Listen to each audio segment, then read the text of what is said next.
Okie dokie folks, very good morning everyone, welcome to Newcastle International Airport. It's lovely to have you all on board.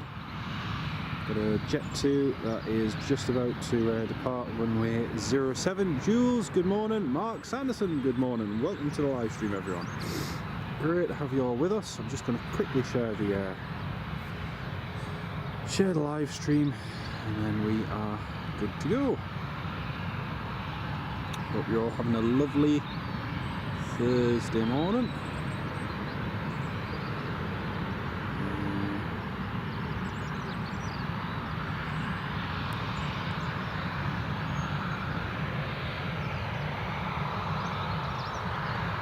So we've got a few good movements coming today. We've got training 737-800. Is coming up soon, and we've also got a few other good movements. The Newcastle police helicopter is just departing. NPAS G Polar. It's quite a murky morning here, a little bit of fog going down this morning, but and we've got runway 07 in use, which is a nice bit of a change.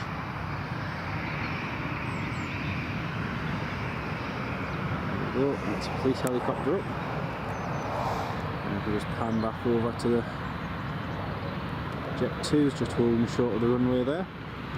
But yeah, there's a couple training flights during later on today.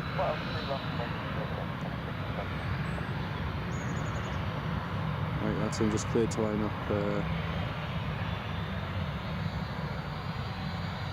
on runway 07. There we go.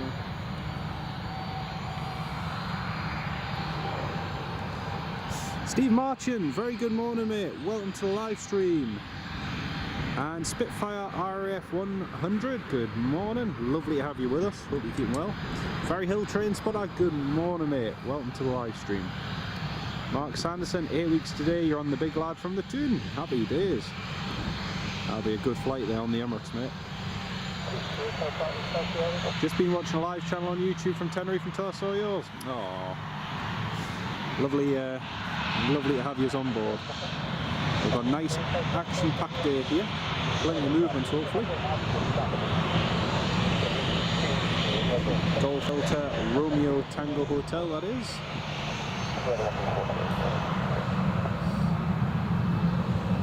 Neil Russell Hubbard, good morning mate. Yeah, doing very well thanks, hope you're keeping well too mate. Great to have you with us.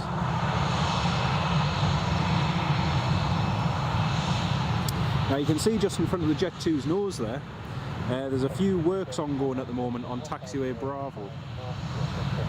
So taxiway Bravo is closed at the moment, which means when runway 25's in use, all of them have to roll to the end of the runway. Anyway, there goes the Jet 2.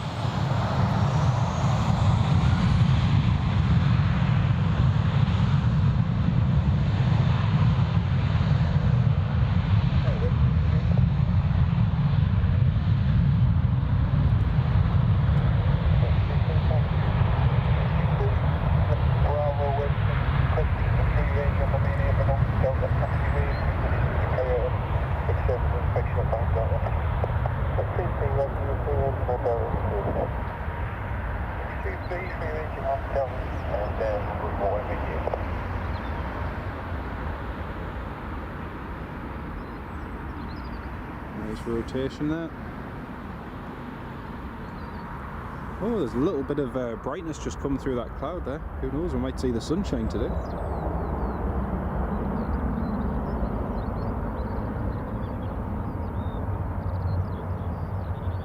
That's the Jet 2 just disappearing into the grey.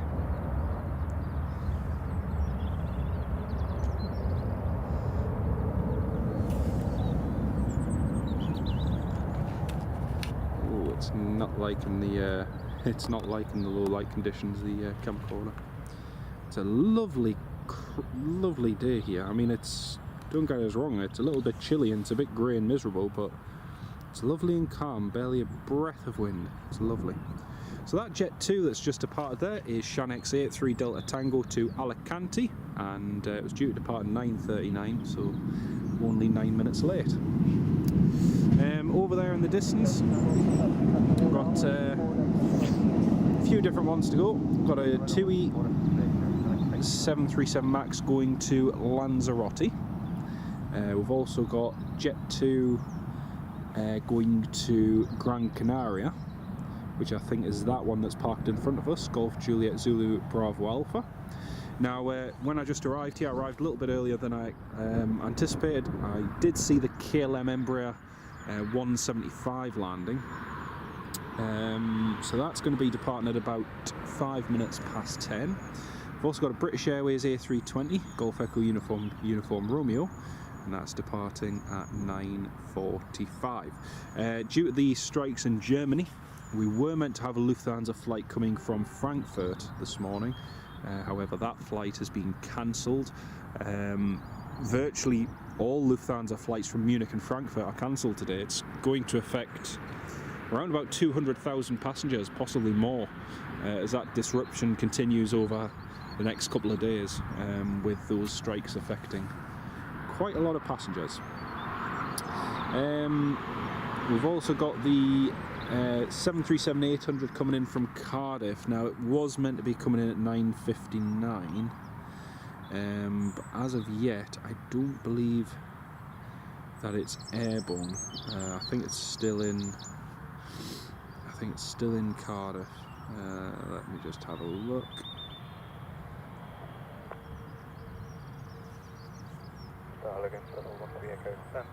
Yeah, so it's actually just landing in Cardiff now. So that shouldn't be. That's the British Airways. British Airways just ready for push and start. Let's have a look. Is it right, EasyJet are going to fly international later in the year from here? Yeah, so, well, they're already going to be flying international from Newcastle starting this summer, Stephen. So they're going to have flights to Spain, and they already have a flight to Geneva from here. So, you know, they already do that route. Interestingly, in September, EasyJet is going to be flying to Amsterdam twice a week from here at Newcastle. Well, from Amsterdam to Newcastle and then back to Amsterdam for some bizarre reason. The flight is only bookable for September and October, and then after that they're not operating it anymore. So I don't know if I've missed something, but I presume there must be something on during those couple of months, which is why EasyJet are going to operate that flight. But apart from that, I honestly don't know. The old control tower, I'll just pan over to that for you, Stephen. Newcastle flyer, G Hoddle is only just landing at Cardiff now. I've just seen that on Flight Radar, mate. Thank you very much. Just seen that on Flight Radar 24. That's the British Airways A320. That'll be going out very shortly. Now, if you look over to the left, you will notice that the old Newcastle control tower is no more. It's not there anymore. It's gone. Disappeared. Which is a big, big shame. Interestingly, actually, I've just thought, I wonder what the view will be like from the metro bridge, because just over there, maybe to help get fans to the Olympics. Yeah, I hadn't thought of that. I was trying to think what's on. It could well be that, Stephen. Yeah. But you see where the metro bridge is, those two white triangle shapes over there. So beforehand, the tower always used to get slightly in the way of your photographs, but now that the control tower isn't there, that's where the control tower was, and it is no more. So it's a little bit of a shame. A little bit of Newcastle history gone. But there's quite there's a few different things happening at the moment. So the old air traffic control tower is gone, and then for those of you who missed it just earlier on, we've also got works going on just over here. So over by taxiway Bravo, as you can see, there's a digger there digging the... Looks like they're digging out at the sides of the taxiway or around the taxiway, but either way, taxiway Bravo is closed at the moment for those works. So yeah, that's closed for another little while. So if runway 25's in use, the aircraft have to roll all the way at the end now because they can't vacate there at the high-speed exit. So it'll be interesting to see what they do with that. You did your work experience from that old tower? Yes, yeah, it's gone now, Newcastle Fly, yeah. It's unfortunately been demolished to make way for other things, or maybe just demolished for the sake of it, I don't know. It would be nice if they did put something there, but the question is what. That's where you stood, Stephen. Yeah, I haven't been there in a little while actually, but much better view there now, Mark. Brilliant. I'll have to go there one day. It was always a good spot if you it was always a great spot if you were watching planes vacating runway 25 and taxiing onto the stand. But yeah, I'll have to maybe go there later on in the metro and just have a look. The Olympics are in Paris between July and August. Thanks for that, Ferry Hill. Like I say, it's a very, very weird sort of just 2-month flight. Maybe they're building a viewing park, much needed. I very, very much doubt it. Very, very much doubt it. So the story behind the viewing area there is the airport was only interested in building it if someone else was going to pay for it, basically. And as far as I'm aware, nobody else has paid for it. So the airport aren't going to build it. But they have taken the liberty of demolishing the air traffic control tower, so yeah.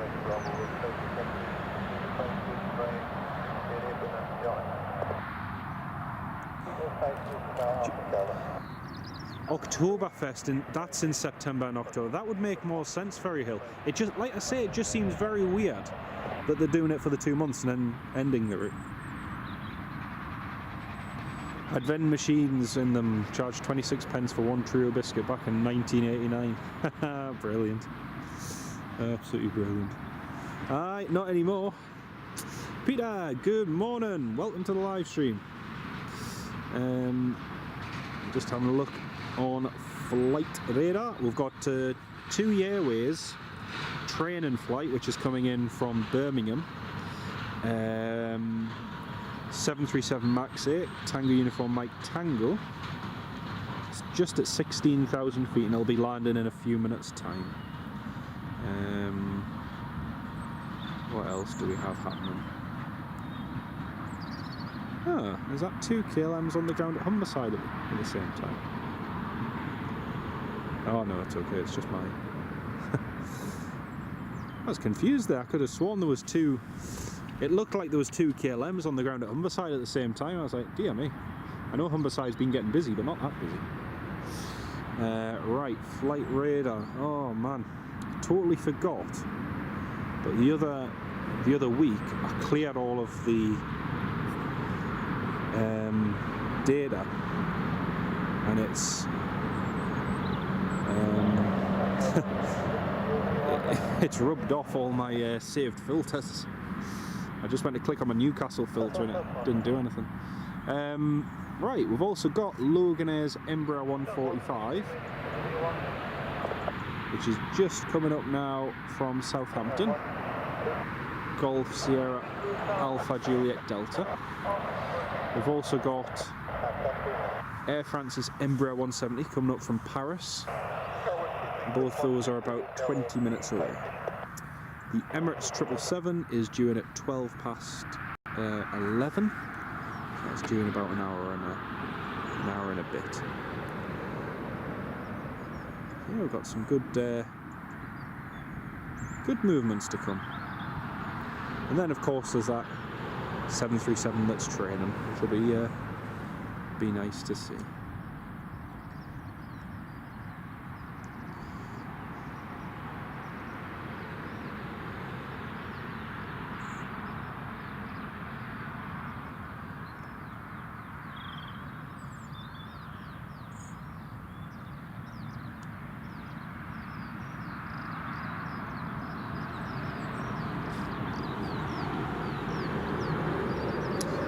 And Sarah Jane, good morning, welcome to the live stream. Megan, good morning my love, welcome to the live stream, great to have you watching. Chris Kennedy, Violet watching with interest, hey, great to have you both on mate. Hope you have a great day, lovely to have you both tuned in. Peter, looks a bit chilly. It is. It's not too bad though, because the wind is actually really calm. Now it's an easterly wind this morning, which is a little bit cooler because it's coming straight off the North Sea. But you know, it's actually very still. It's lovely. It's so quiet. And Sama, good morning, watching all the way from Kilo Sierra Alpha from Jeddah. Very nice. Great to have you on the live stream. Hope you're having a good day, mate. Stephen, you've got a night booked at the Hilton there in May. Hoping you can see the runway from your room. Ah, that'd be good. That'd be good. I know one of my mates just stayed at the Hilton. Just stayed there the other week, and he was hoping for a runway view, but unfortunately he didn't get one. The time before he did, but the last time he didn't quite get one, unfortunately.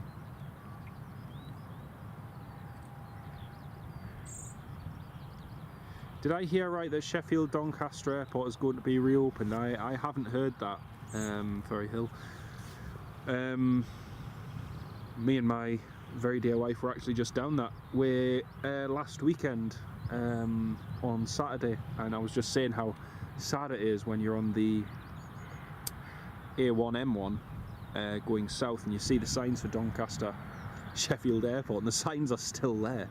The airport signs are still there, but it's a shame. I hope it does reopen, but the problem is,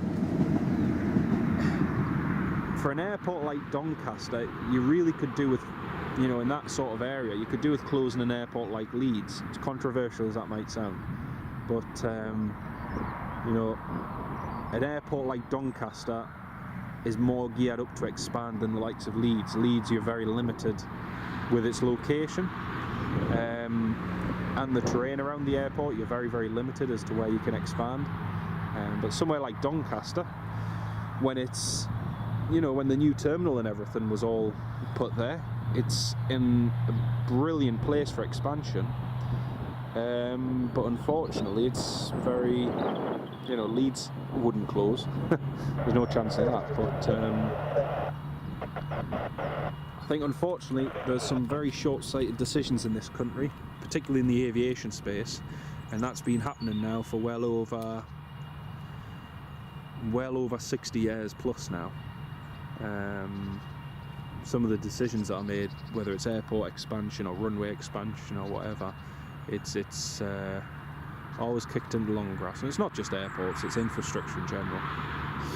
Newcastle fly 10:03 Thompson, 10:15 Air France, 10:35 Aer Lingus ATR, 11:12 Emirates, and that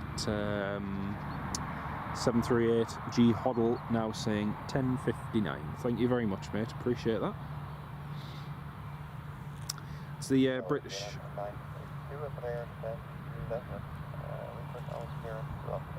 British Airways has just pushed back there.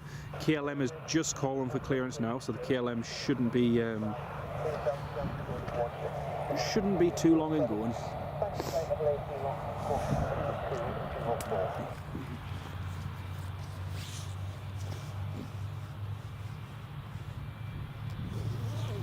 Click up to W Girly 1 Tango, departure, climb, level 80.2204, KLM 09.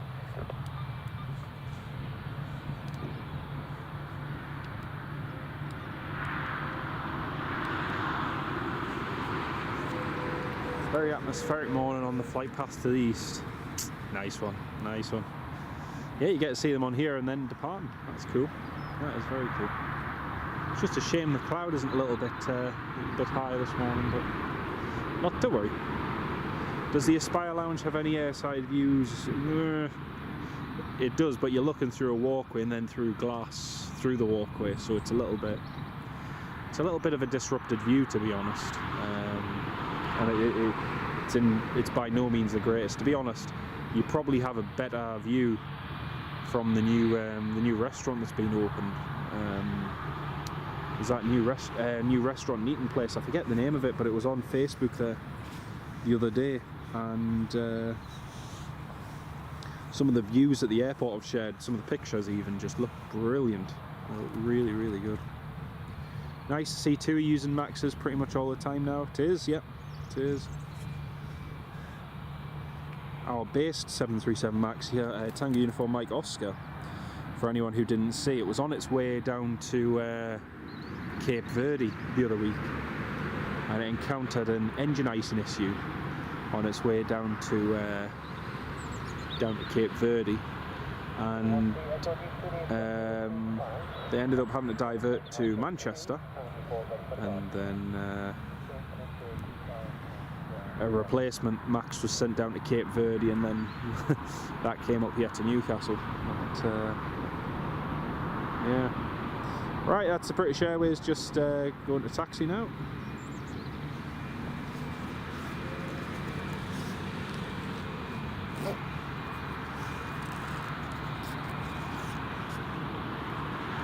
Yeah, that's true, mate. On the other hand, if it is just a pure view that you're wanting, I would argue that that other place does look better even by the time you factor in a couple of drinks. Yeah, the Aspire Lounge is not one place I've ever been to, because it's always just been set away from everything. It's not been in the greatest locations, to be honest. Right, there we have it. Golf Echo Uniform Romeo. Heading down on the shuttle flight to Heathrow. Now, Stephen, this is a really interesting point, and something that's quite interesting for anybody who wants to get on a Dreamliner. So, TUI are going to have a Dreamliner based here at Newcastle Airport for the summer. And two of the flights that they're going to be operating are Dalaman and Antalya to Turkey, and you can book those flights operating twice a week from here at Newcastle, as well as also the flights to the US, to Orlando and places.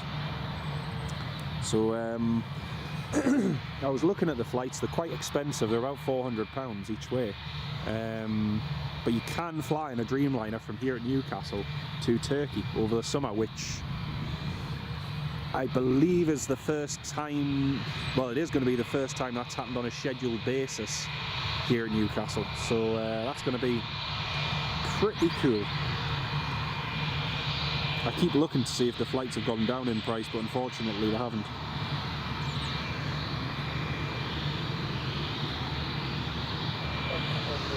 I think that's the BA lounge, Mark. I'm not sure.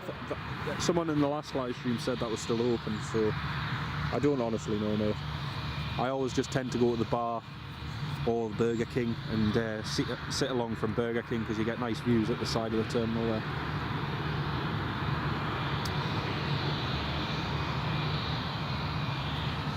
So yeah, but no, the Cape Verde flights I thought were going to be Dreamliners, but it's still showing for the summer as 737 Max. So yeah, it'll be interesting to see. Wish Newcastle Airport still did pleasure flights, went on many in the 80s and 90s. Yeah. Well, you can still book a flight down with the Newcastle, with the Aviation Academy down at the bottom, but not quite the same. It's more of a flight lesson and a pleasure flight.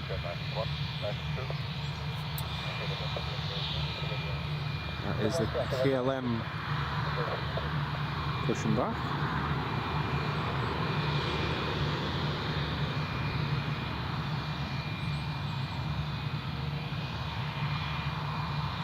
Maybe next year. That's if they bring it back for next year. Like I say, this is going to be the first year we've had a Dreamliner based, and also some pretty cool flights as well. Right, TUI is at 900 feet. It's just about to land here at Newcastle on a training flight from Birmingham. So we'll zoom out and catch this Max coming in. Can't see the landing lights just yet. Seen the video someone's put on Facebook from the 80s and 90s. There's quite a few good ones. There's quite a few good ones. Ah, that's the one you flew back to the UK on Friday. Nice, very nice one, Chris.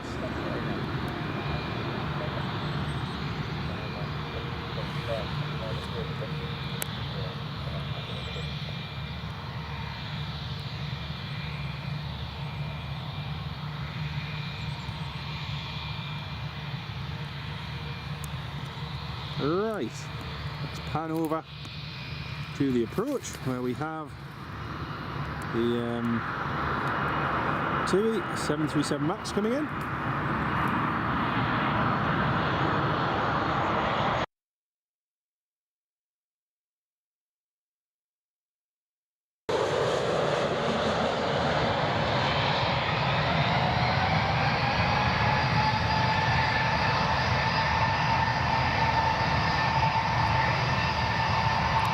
Sorry folks, the live stream just went black momentarily because I forgot I haven't changed the recording format from 4K. Oh dear, sorry about that. Right, that's the TUI landed. Now we have the British Airways ready to rock and roll.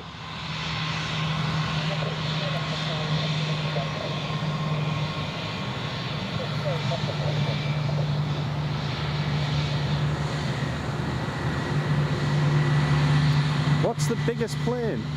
Biggest plane we get on a daily basis is the 777, but we've had 747s land and take off from here without any issues. You can also get, 1 second.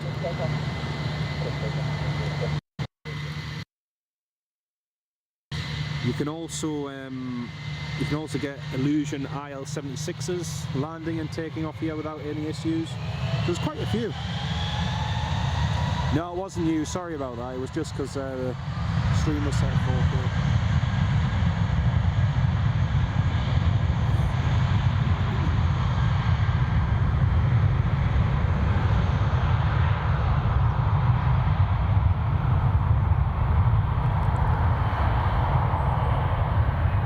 Yes, we've had the Antonov 124s in as well. Yep, that's right, Mark. I remember I seen a photo of that landing here, and it was absolutely crazy. Got the C-17 Globemasters in regularly. Yeah, 777s and all sorts of planes. We've had A340 600s in. We've had loads and loads of cool movements. I can see there's 125 of you all tuned in this morning. Very good morning to each and every one of you. Welcome to Newcastle International Airport. Right, so we've got TUI Airways 737 MAX just arrived from Birmingham. That's just taxiing along there. I think they're departing out again later on. No, we can't fit the A380 in Newcastle Airport, and the A350, the airport can handle the A350, but we've not yet had one here at Newcastle, which is crazy actually, because we nearly did have a British Airways one divert in here, but they changed their mind and continued to, I think they went to Manchester, or did they go back to Heathrow? I think they might have gone back to Heathrow, but yeah, as of yet we've not had an A350, which is a shame.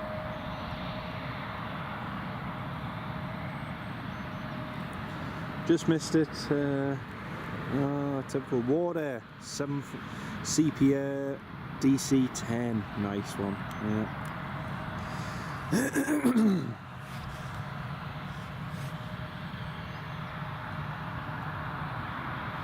KLM City Hopper Embraer 175 heading to Amsterdam. Now usually in the morning we have 2 KLM flights from Amsterdam at or around about 9 o'clock to 9:30, but this morning we've just got the one Embraer 175, and then later on we've got the Transavia 737-800. Excuse me.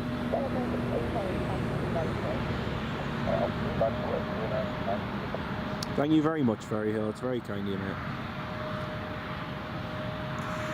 So the stairs have been taken off that Jet 2 at the rear.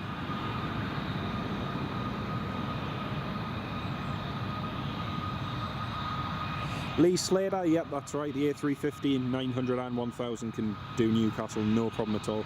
Like I say, we've just not had one visit yet. Either as a scheduled movement or a diversion. There's no operators here who, apart from Air France, who have it anyway. So.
Have they sorted out the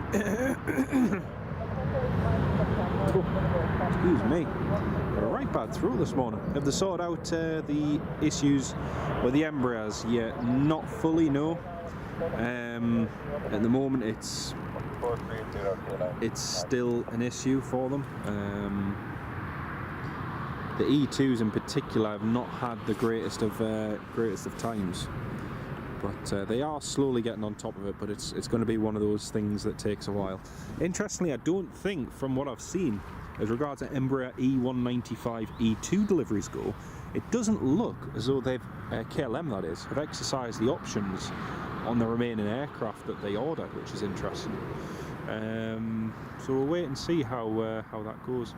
Yep, it's absolutely right, Lee. So even though it can do it with a full payload, but like I say, you can still get it into Newcastle here without any issues. It's I think the only operator will be Emirates. Emirates is the only operator who may potentially operate it here, but apart from that, nobody really, which is a shame. Peach Airways TriStar. Going on Emirates next month, Callum. That'll be fantastic, mate. I'm sure you'll enjoy that. Right, let's have a look on flight radar. So we've got Air France, Embraer 170, which is just turned on to final now.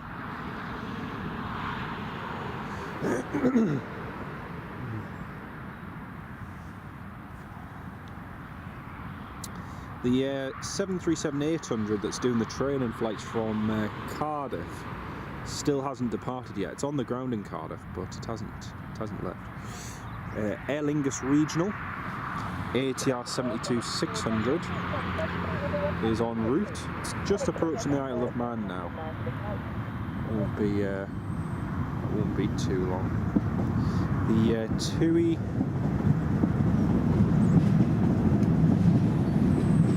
TUI that landed is going to Nottingham. It's going to East Midlands very soon. Right, here comes the Air France Embraer 17. Oh no, sorry, Loganair.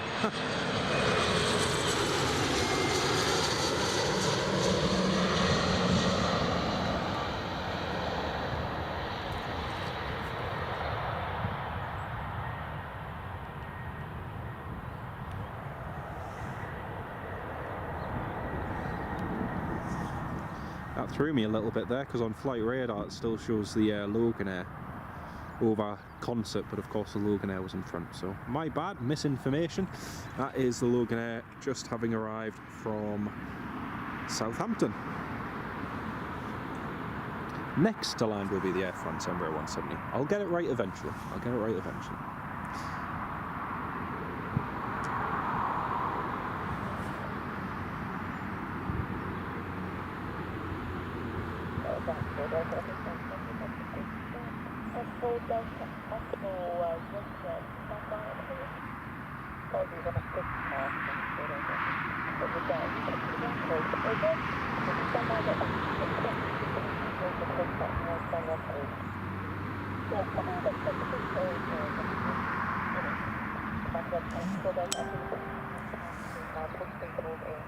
Sorry about that noise there, folks. Just make sure that's...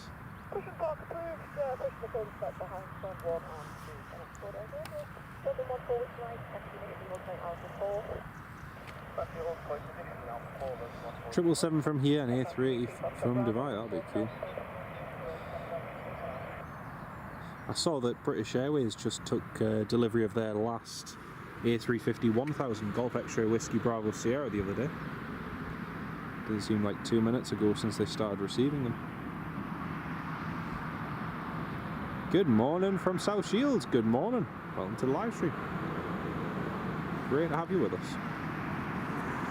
Right, we've got the Jet 2. That is just about to push back now. The beam stand 12, and then next to land is going to be the Air France. There we go, that's the Jet 2 just pushing back. ASL Airlines there in the background, they won't be flying from here next month. They're going to be moving down the road to Teesside, which is a shame. So one morning in the next couple of weeks we're going to do a very, very early morning live stream at about 6 o'clock in the morning at some point. So stay tuned for that one day, folks. It's going to be an exciting one.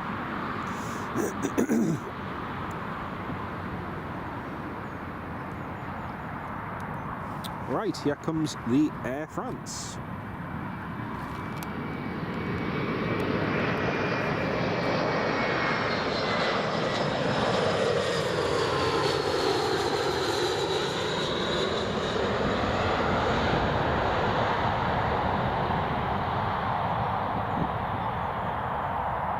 Beautiful. Lovely new aircraft smell and Bravo Sierra, very nice. Very, very nice. They still, British Airways still have options though for a few more of the A350s, so it'll be interesting to see if they exercise the options for them and take delivery of them. That'll be nice, nice to see. Will all the freight work be moving from Newcastle? Well, the ASL Airlines, the FedEx stuff is going to, sadly, yes. And it's a real shame because the airport has all the potential to be a really good cargo hub here in the northeast, but every single time it just something happens and it just doesn't work out. The last cargo flights we had prior to ASL beginning operations here, we used to have the Jet 2 mail flights which were operated by contract with Royal Mail, and they used to fly down East Midlands and Stansted. That ended, and then we've got the FedEx flight a couple of years ago, and now that's changing down to Teesside, so it's a bit of a shame. The Jet 2 is making a very long pushback, whilst the Loganair is taxiing in onto stand. Golf Sierra Alpha Juliet Delta. Clan McCritchie. So yeah, we'll be here one morning to try and catch the two of them, because there are some days where we do get one flight from Cologne and another one from Paris at the same time, so try and get the two of them together. 48 options with the IAG, it's quite a lot. Quite a lot. So it'll be interesting to see if they do exercise those options.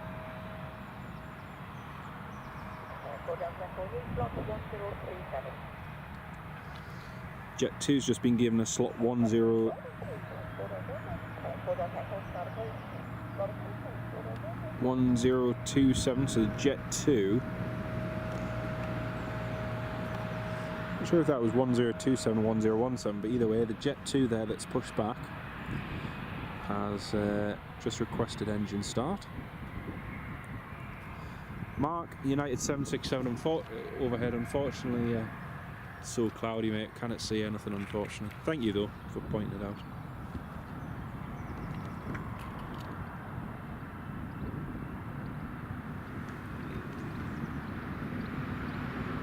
Yeah, we used to have the West Atlantic ATPs and Jet 2 737QCs and all sorts of stuff, but we haven't had them for a while now. There's the baby Air France.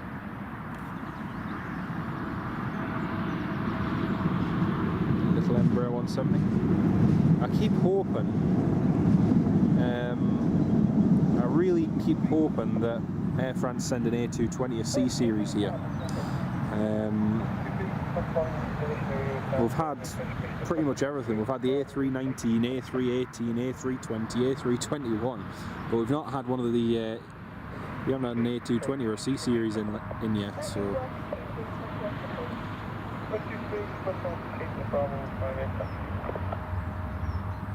Rumours of a 900 of the first class. That would be interesting. That would be very, very interesting.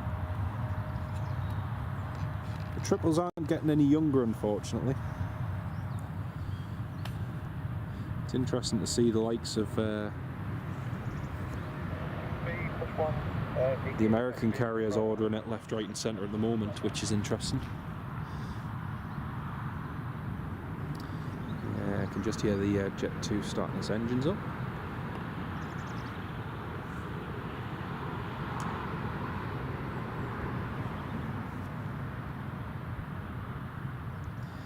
Aer Lingus is just over the Isle of Man now.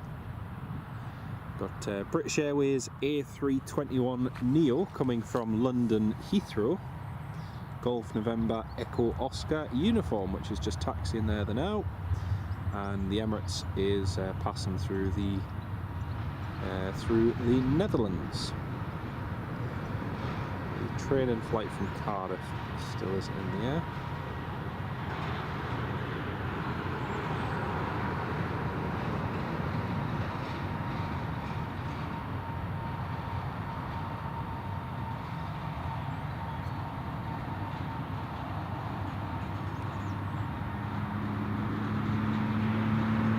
That's cool.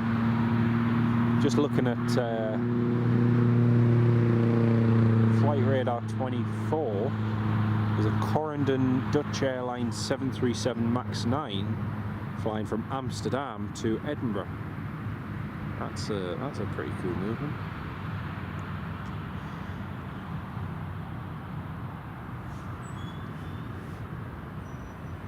Wish Air France would modernise their colour scheme. The thing is, even on the A220 and the A350, they've got newer versions of it, just, you know, enhanced version, I would say, and it does look really nice. Newcastle Flyer, it does look really nice. Sorry, Mark's answer. Good evening from Melbourne, Australia. Welcome to the live stream. Great to have you with us. Hope you're keeping well. No, Newcastle Fly, we haven't had any C series yet here at we haven't had any come into Newcastle yet. We haven't had any A350s, we haven't had any C series. What else have we not had?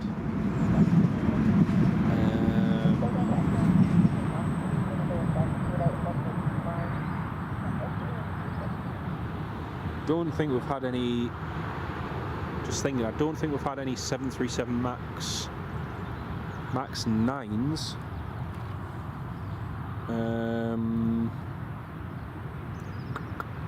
What else? I think that's pretty much it, really. Yeah, those are the main types, and A380, obviously. Right, Jet 2's got his engine started, all ready to go.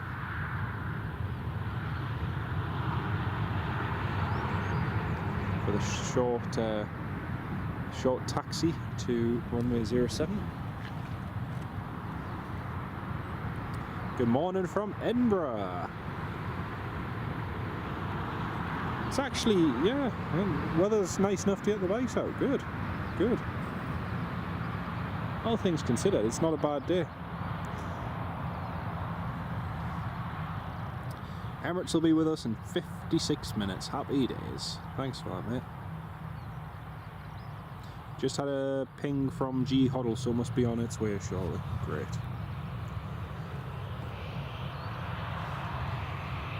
Thank you for that, Newcastle flyer. There we have it. Jet 2s. I was just saying to someone last week, you know, we used to have the 737-300s based here at Newcastle and the 757s. It was really cool to see a 737-800. Now, since we all have an all 737-800 base, it's you don't half miss the old 300s and 757s.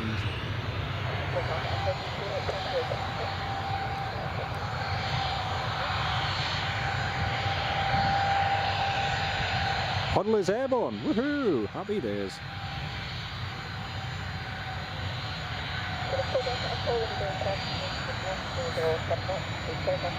Oh, they're getting away 7 minutes earlier than their slot, which is good.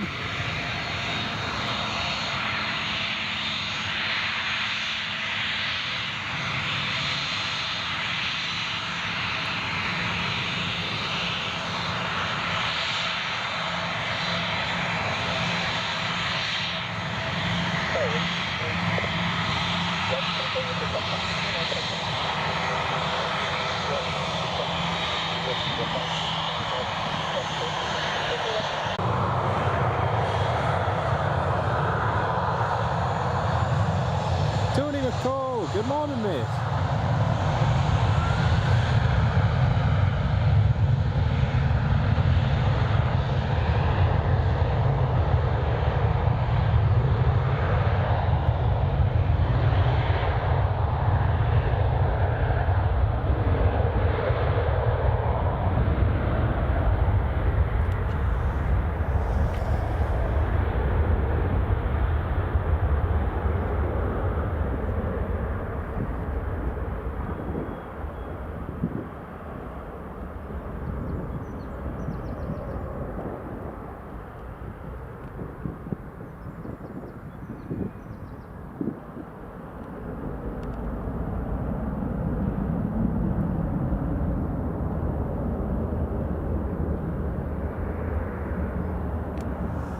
Andrew Rothney, very good morning to you, mate. Welcome to the live stream. What was the T-tail spanner? I'm pretty sure it was an MD-83 or 2. Yeah. That's another type. I'm sure we've had the Boeing 717 here before. Volatia 717. Off to Gran Canaria. Yeah. Jammy. It's alright for some. Police heli is doing an ILS onto 07 shortly. Thank you, mate. Thank you very much.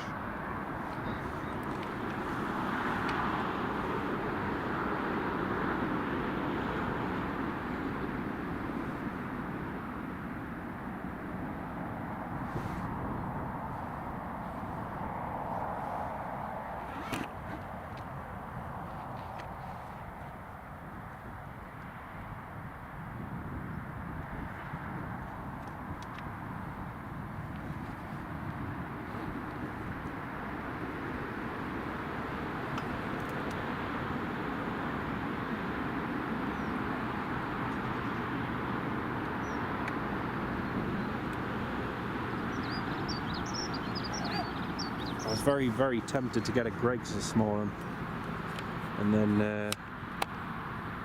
I got to Newcastle Central Station and there was such a big queue for Greggs. I was like, no, forget it. I think I'll survive a morning without a Greggs sausage roll. There we go, Oscar Echo, India X-Ray Hotel.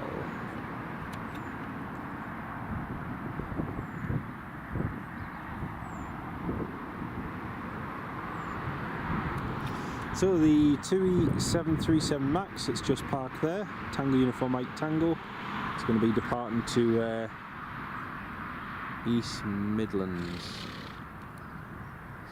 Yeah, it's just a type here at Newcastle. I'm just thinking of ones that we have and haven't seen. Obviously there was Volatia, and who else was there? There was oh man, can't think. Haven't been that many operators of them. Oh, there was oh, Blue One Scandinavian. There was those. They used to operate them as well. Yeah. Span MD-83's from one to the Med Islands. Yes, well, nice one, very nice. Naviaco DC-9 out of Teesside. I remember seeing the photos of those, the Naviaco ones. So Greg's inside the station. Yes, they were both full, mate. Because I went past the one outside the station first, and then when thought I'll give the one inside the station. They were both absolutely rammed. So I was like, nah, forget it. Forget it.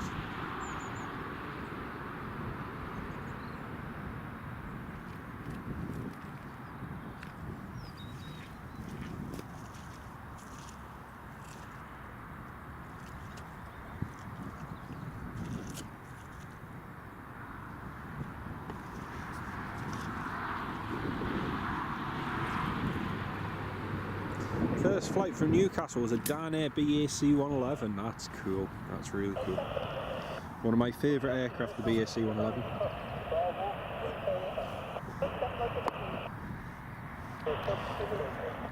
Well, my wonderful wife got me a lovely thermal cup for when I'm either working or Planespotting, and absolutely brilliant. I made that cup of coffee at about 6:40 this morning. So nearly 4 hours ago I made that cup of coffee in my thermos flask, and it's still piping hot. It's lovely. Just means even when it's cold, you know, you can go for quite a few hours and you'll still get a nice hot drink, which is very, very much appreciated. Greetings from Germany. Guten Morgen. Welcome. Used to love a Saturday tea time. Balkan TU154, Iberia 300, JAT 727. Nice one. Yep, I still remember. I remember as recently as when, 2010 or 11? Or was it 12? Might be 2012. We had the Ute Tupolev 154 with the football team on board, and oh, I couldn't believe I missed that. Could not believe it. I was in Malta on holiday. For some weird reason, every single time I'm on holiday in Malta, we get some nice movements here. When I was there with my grandma in 2019, I was looking on Flight Radar, and here this Russian Volga Dnieper Illusion IL-76 was descending over Ireland, and the flight plan said it was flying to Shannon, but it descended right here to Newcastle and landed here for a fuel stop, and I couldn't believe it. I mean, granted it was 11 o'clock at night, but even still, yeah, we've had some pretty cool movement. So if you ever see that I'm in Malta, get yourself to the airport.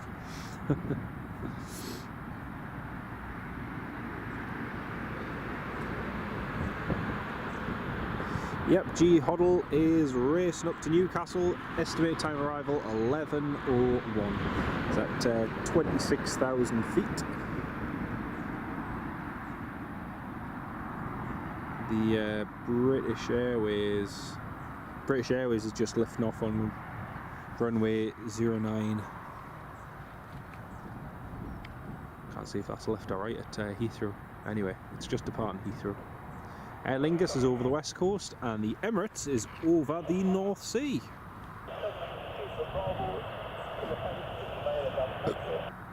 Oh me.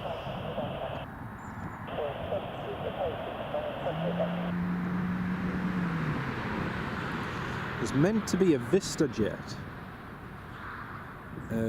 VistaJet coming in from Stockholm, 9HVCP. That's due at about 2:38, just after the Belfast flight arrives. We might see that later on as well. RAF have put a flight plan in for a Phenom from Cranwell at 1:30. We'll see if that turns up. A lot of the times it don't. Tango Tango Charlie Kilo, a regular visa, is due in at 12:30. So yeah, we've got those to look forward to.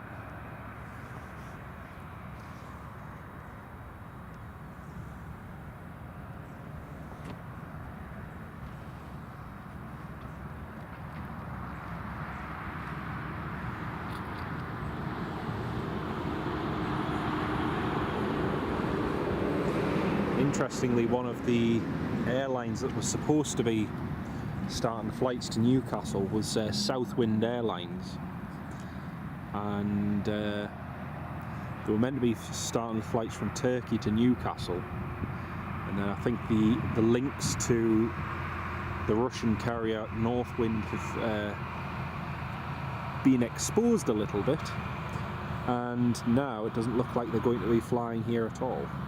They went from a launch date of I think April or May, and then every time they just kept deferring it, and then finally they just, yeah, doesn't look like they're doing it at all. Stoffo, no, won't be able to see it unfortunately. The cloud's at about 2,000 or 3,000 feet. It's very low, unfortunately. So no chance of seeing any overheads, sadly.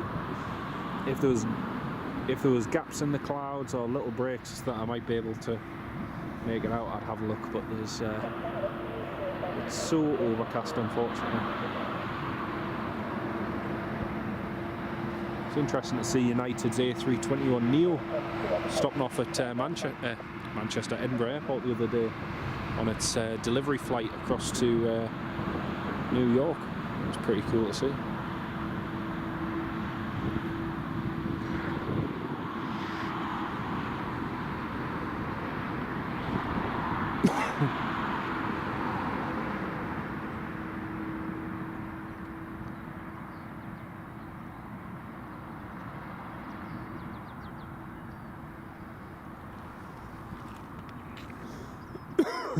Robert Hadfield, good morning mate, welcome to the live stream. Lovely to have you with us. Unfortunately I won't be on Discord this morning or this afternoon mate, possibly this evening. I hope you're having a good day though.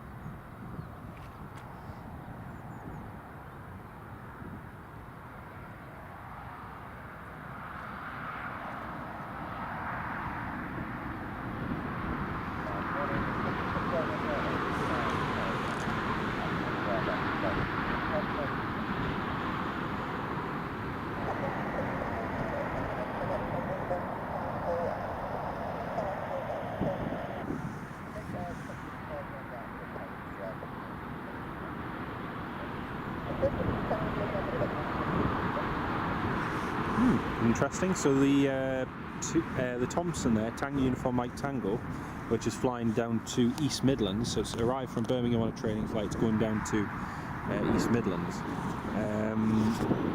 It's just called up for clearance, but he's been told he's got a little bit of a delay.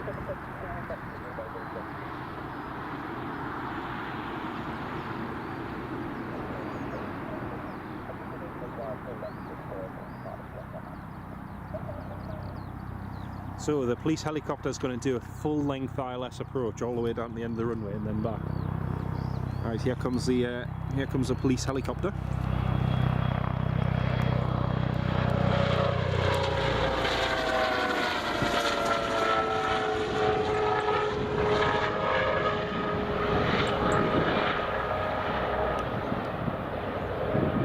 Just asked the tower if it was okay to go full length.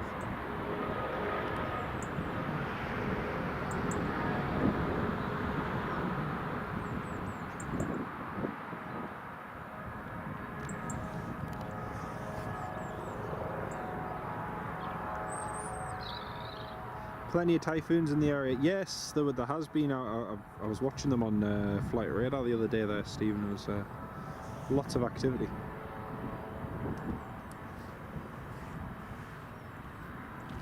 Been a few P8 Poseidons coming back and forward as well. Dean, hello, welcome to the live stream.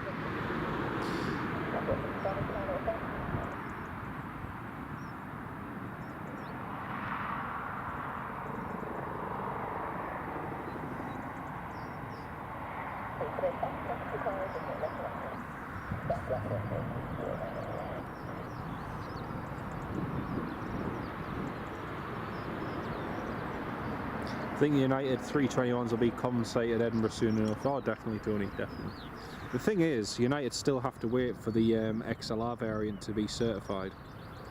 So even though they're taking Neos now, they're not taking the XLRs because it's not certified yet. But it'll be great when it is. It'll be really good when it is.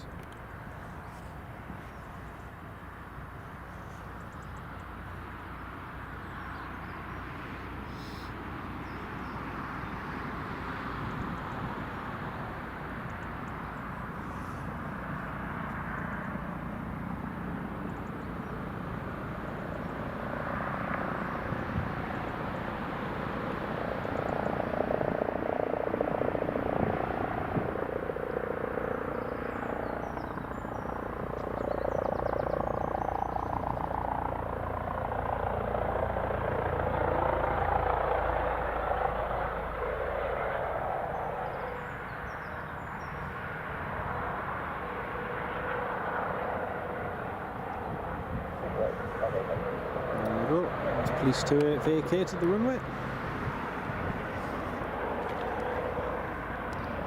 And then next we should get either the Aer Lingus landing or that Thompson 2 Airways 737 MAX 8 pushing back.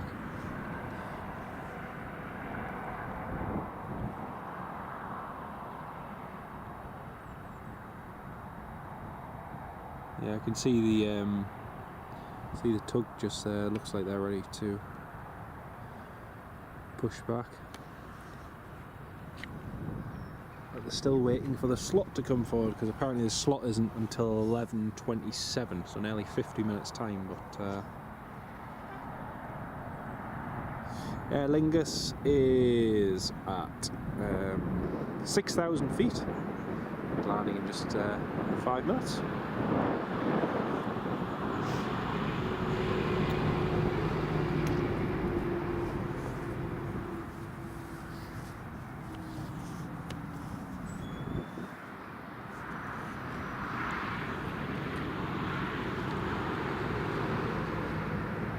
Yeah, Tony, it is taking a little while, but I think what Airbus is working to do is to get EASA and FAA certification simultaneously. So obviously you're working with two different bodies and you want to get it all done at the same time, so it means that once it enters service it's the least amount of hassle, but it'll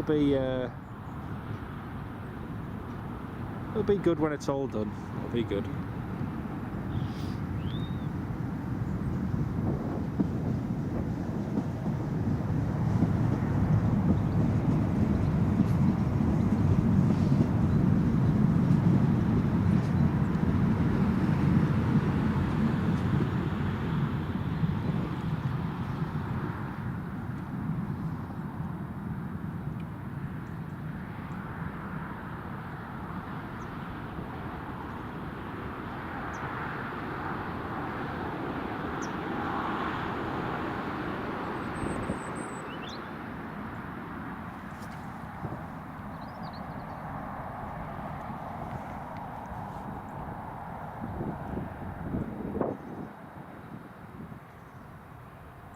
John, good morning, welcome to the live stream.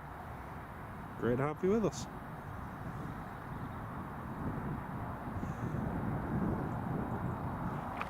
Looks like the next passengers are just boarding the Loganair Embraer 145. Yeah, good to see you too, mate. Yeah, it's been a wee bit. I hope you're keeping well, mate. Nice to see a good load of passengers on the flight there.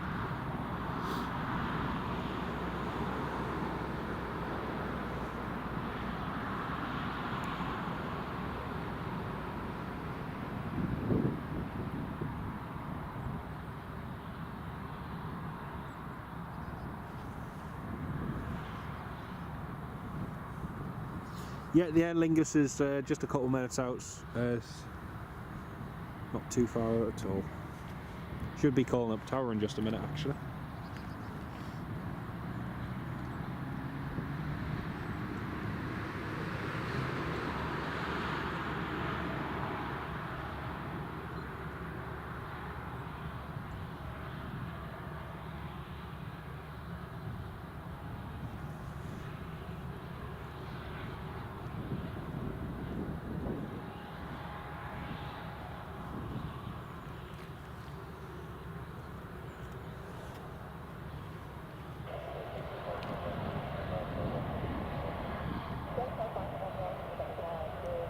That's the Aer Lingus, just calling Newcastle Tower up.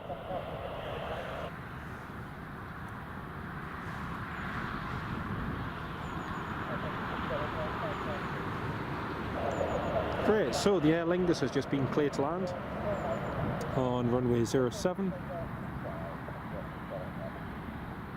And the Tomjet, I think, has just got push and start as well.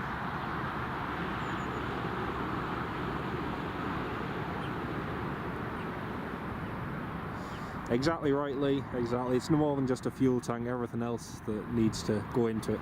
Plus the range-proven flights. The range-proven flights have taken place, and there's lots and lots of things that need to go into it.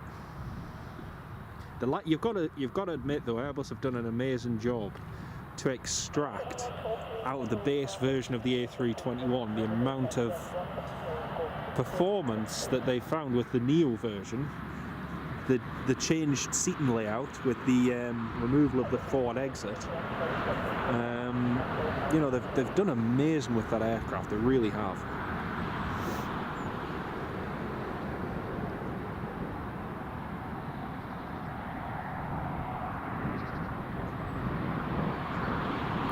How's the horse this morning? Oh, Horsey's fine. He's I won't pan over to him at the moment, but he's just gone and had a nice good scratch on the hedge. So yeah, he's happy. He's happy. How often do you stream now, John? It really depends, mate. It depends kind of how time allows. Oh, sorry, the Thompson. Sorry, just to interrupt, folks. We've got the two Maxes just parked there. We've got 2's company, 3's a crowd. I don't know. Here comes a third one. Which one's that? Tango Uniform Mike Oscar. So we've got 3 Maxes in one. Buy one 737 Max, get 2 free. Probably not for the first time either.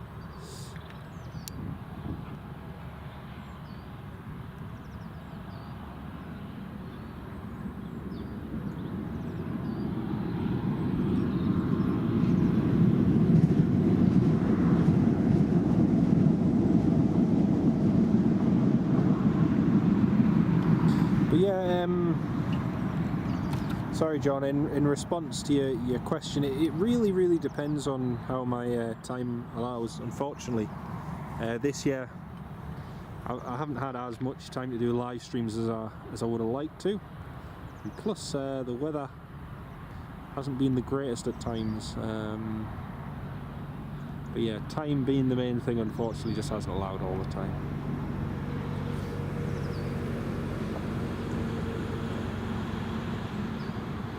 And plus, at the moment, during the day, there isn't a huge amount of movements, especially as it's getting better as we go through spring, but it'll be much better once we go into the summer schedule. Once that happens, it'll really pick up.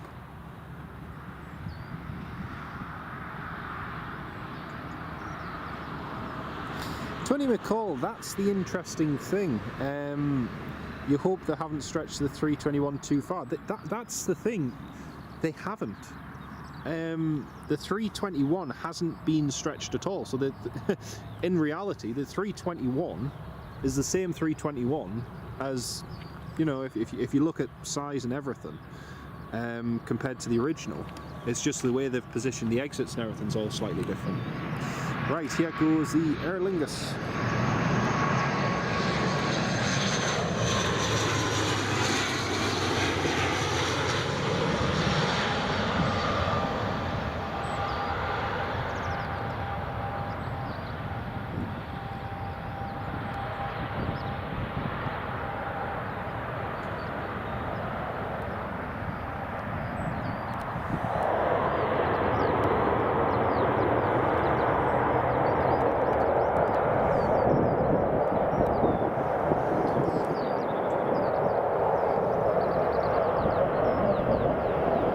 I said, Stovo, I just stream when I can. So that can be anytime, weekends, weekdays, anytime. It all depends. It depends on my work schedule as well. I really appreciate that, mate. Thank you very much, John. Thank you, mate. But Tony, no, the A321, when you consider the base version of it, the original version, and you look at the size and everything compared to the current XLRs, you know, you're not talking of any changes apart from the changing of exits and configuration and performance and lots of different variables as in that regard. I think Airbus have really won in as much that they started off with the A321 Neo quite a few years ago. That plane is now successfully in service, albeit with some engine related issues that Pratt & Whitney have still to face, and you know, get sorted out. But the aircraft's already been in service. It's a known, you know, they know it works, and the fact it's selling so well just shows the airlines believe in it as well.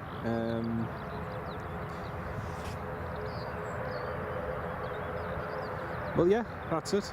But that's the beauty of it. It's the same plane underneath, but it's not.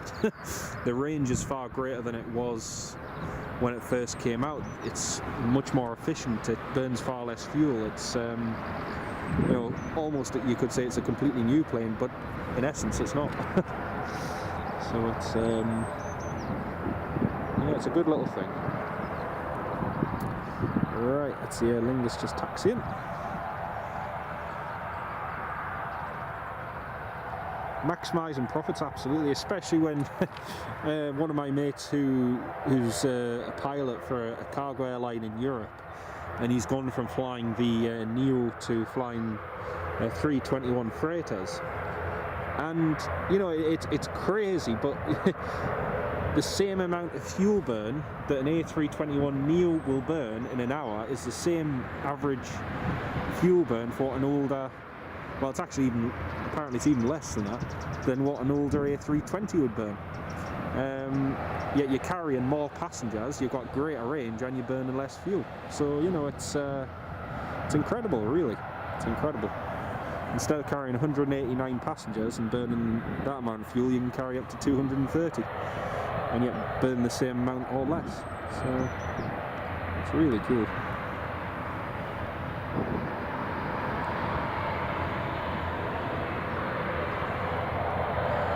There's all that work going on. Lee Slater, it would be interesting to see if they could, but the problem is, and this is the only issue, is the demand.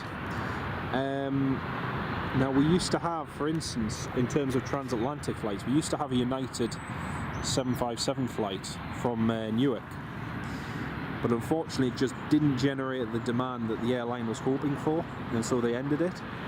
My worry is, my worry is that the 321 would have the same problem for any operator. An operation, let's say once, twice a week would work on a transatlantic route, but again, it's all down to demand. Everyone prefers to fly via Amsterdam or Heathrow, so it's a shame. B8 Neo takes nearly 1,200 kilos less fuel, so nearly a ton, over a ton of fuel less on the shuttle flight. That's crazy. It's absolutely crazy.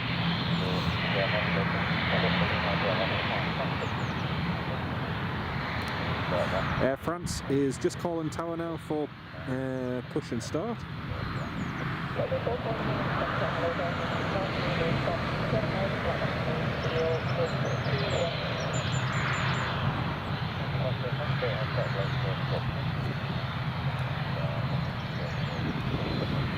And Tom Jet's just calling for clearance. Yeah, the Nottingham flight, Ferry Hill, has been waiting for a slot delay. The flight plan was delayed, and so they've been waiting. It was down as 11:27. So whether or not that's improved, I don't know, but that's what they were waiting for.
Folks, just had a couple messages to respond to. Estimate 11:05 now. Tony McCall, you're absolutely right there, mate. There's so many new ones at Edinburgh. I mean, you've got the likes of JetBlue and Delta, Americans potentially coming back as well. You know, there's just so much there now. United. It's crazy how many flights they have now. So it's yeah, it doesn't leave a lot of opportunity for Newcastle, but I still reckon the flight would do well on even, you know, once, twice a week basis, just to try and generate some interest. But when United were operating it, to me it was a little bit overkill, the amount of frequencies that they had just to start off with. But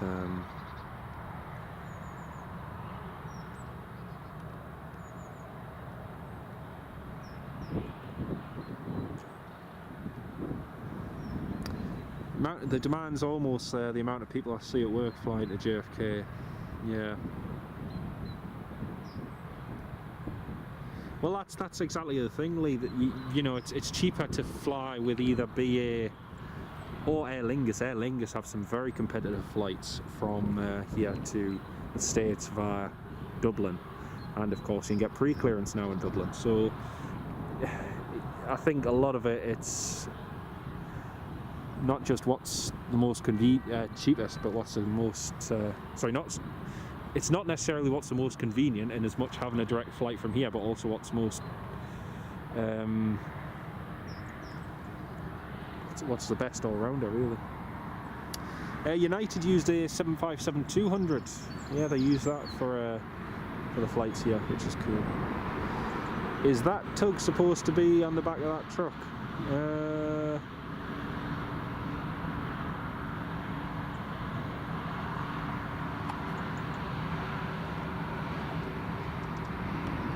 Yeah, that's the hose. That's the hose for that, for refueling the aircraft. Mister, hello, welcome to the live stream.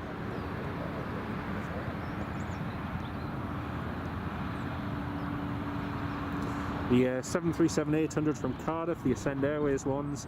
One is just about to turn final now here. Newcastle. I got the British Airways A321 Neo, which is being chased by the Emirates.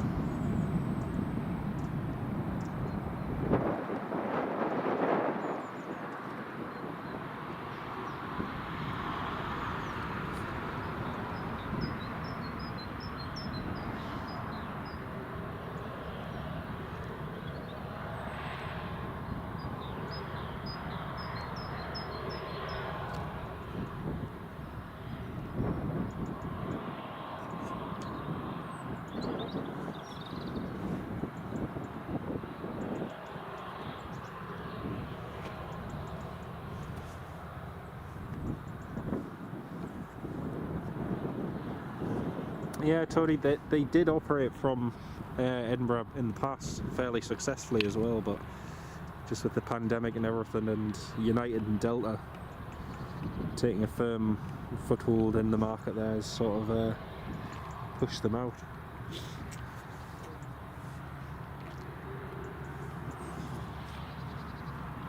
But we shall see. Is Loganair just pushing back now?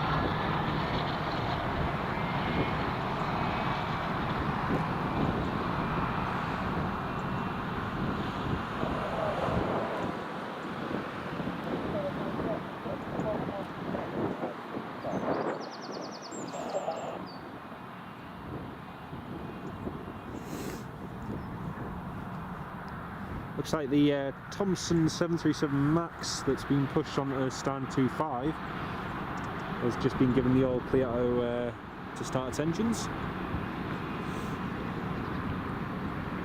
See, there's 169 of you all tuned in at the moment. It's great to have each and every one of you on board this morning. The Emirates and Ascend Airways 737-800 landing very shortly.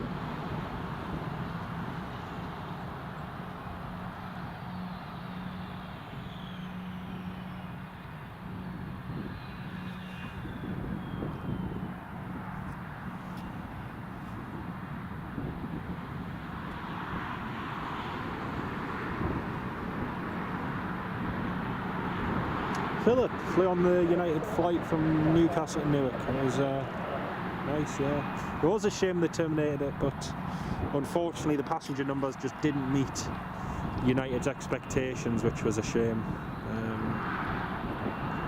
I think it could have done very well if it had been given a little bit more time, but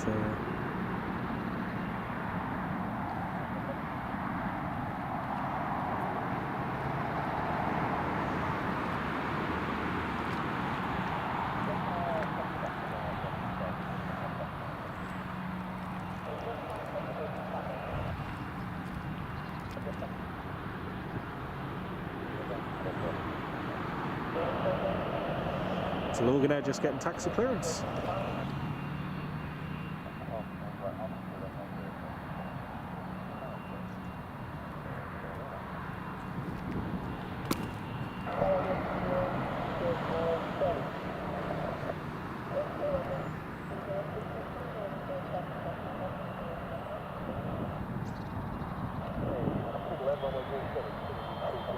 Oh, the Ascend Airways has just been cleared to land on runway 07.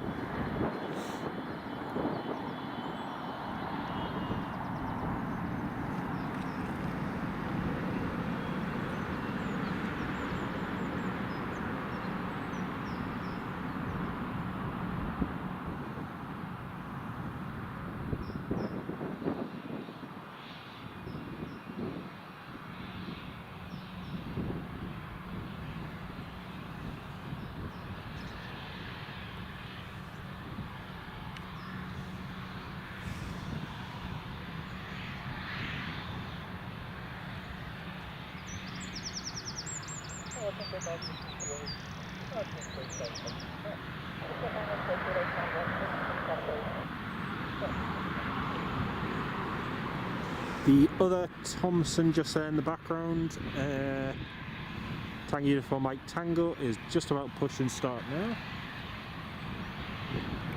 He's got his beacon light on. Compare 757 to a Neo, I think these days 2 or 3 times we go, made a bit of money as much. Yep, that is true. That is very true, Lee. That is very true.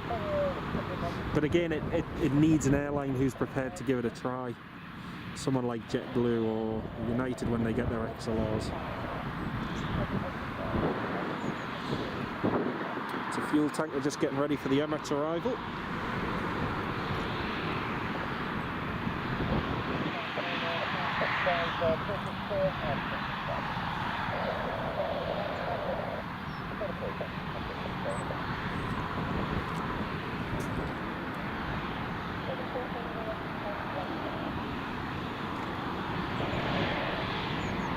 There we go, that's 2 push-up.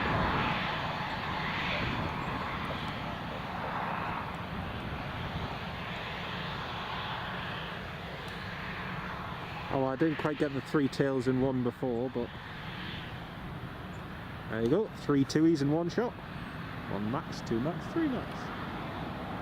Completely maxed out. Right, here comes the 737-800.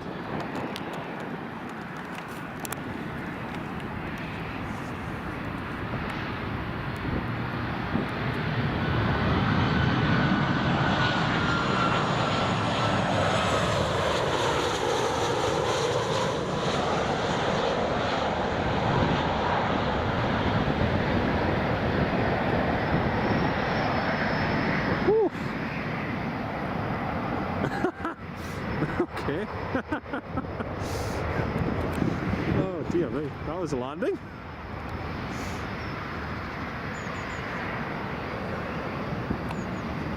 Say, boom.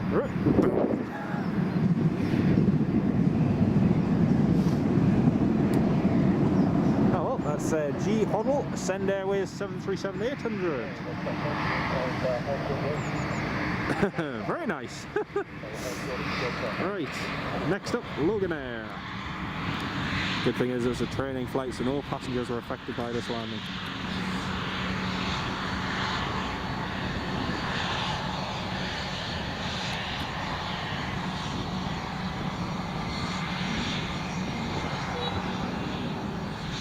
You'd have put money on JetBlue going to Glasgow over Edinburgh. Yeah, I wouldn't, you see, because Edinburgh's crying out for transatlantic services. The only problem is they're really struggling with their terminal capacity at the moment. So many services and yet so little space, unfortunately. But yeah. It was a firm landing. Almost as good as mine in MSFS. No, yours were definitely better than that, Bob. Come on, let's be honest. Yours were definitely better than that. Ryanair trained. Oh dear.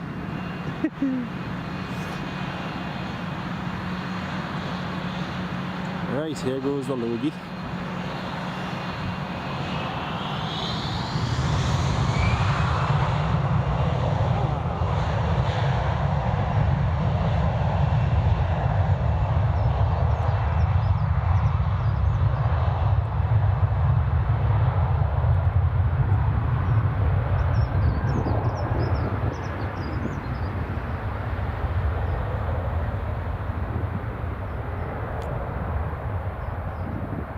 There goes the pocket rocket.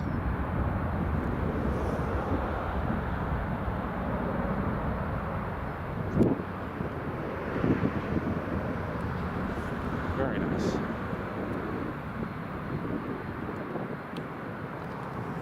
From a biker team. Very good, Pete. Very good. Oh dear. Oh man. Well, next up's going to be the British Airways A321 Neo, so that should be fun. Unfortunately, Rafael, I will be here tomorrow. I'll be at work tomorrow. I'm with you from the flight deck. You're doing Krakow, Newcastle, Krakow. Well, if by any chance I do end up here, that would be fantastic. It'd be lovely to have a wave from the cockpit. Although it depends if 07's in use. But that would be lovely. What time does that arrive though? I'm sure, is the Krakow flight not an early morning flight? If it is, I'll be in bed. Let's have a look. Paphos 850, 925. Is there anything else coming in?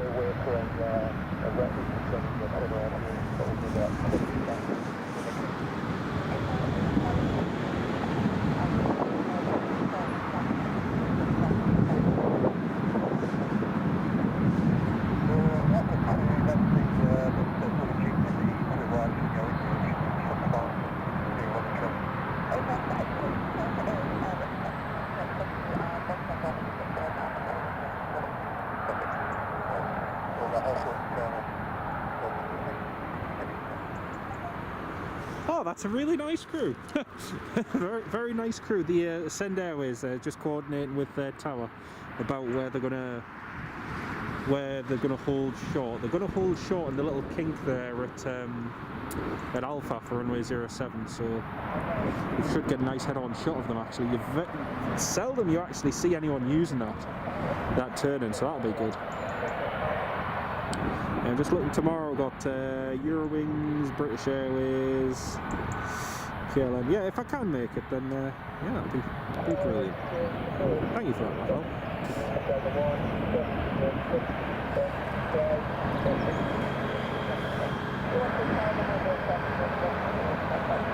Oh, it's just started raining a little bit. Oh no, it's just started raining. Why? That's not fair. Can't rain yet, so I'm not ready to go home.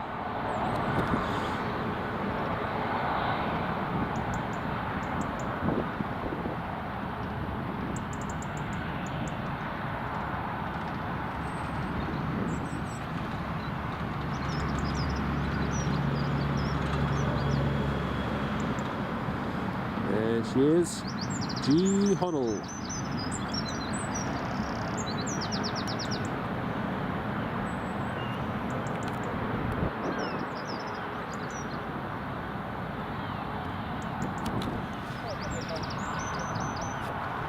Ooh, I'm going to have to put my gloves on now, my hands are getting cold. Emirates is not far, yes Sam, the Emirates is just a minute away. A couple of minutes. British Airways and the...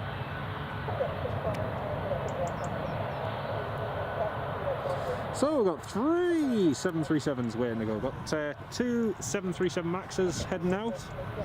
And we've also got that Ascend Airways going out as well. I'm going to put my gloves on. Oh, Two's just kicking up a little bit of spray. G Hoddle, C Waddle. Mike Weil, good morning. Welcome to the live stream. Great to have you with us. Great to have you with us. Oh, this is a shot.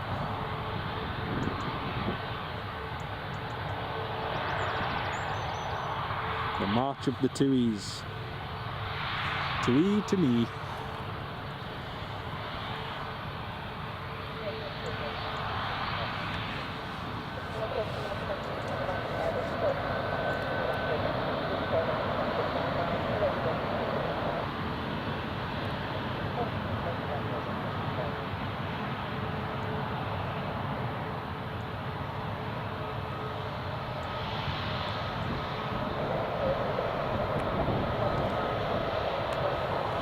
Right, here comes the British Airways. Quickly pan.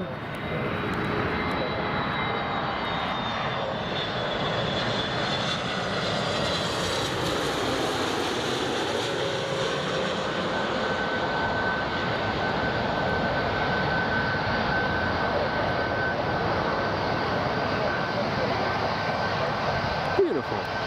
Nicely done.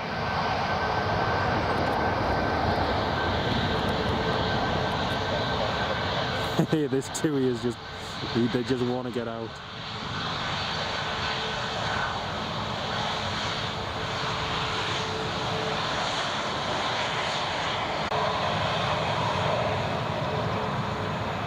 British, the British Airways has gone all the way down the end of the runway.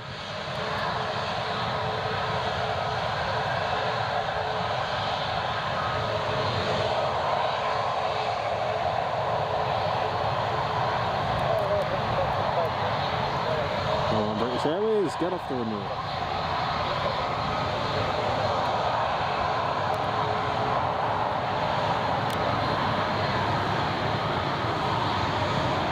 British Airways just vacating there now.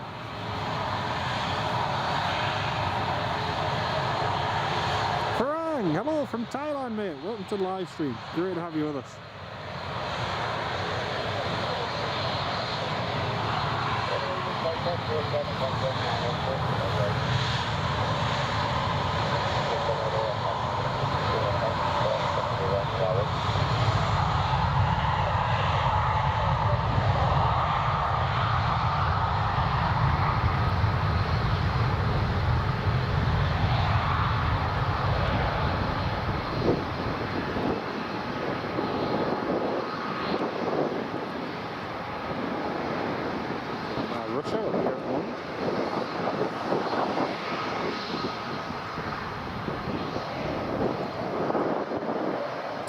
Next up is the Emirates to land.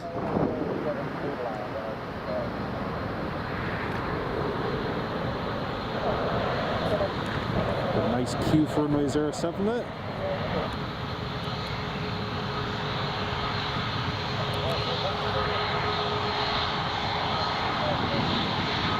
The Emirates just behind.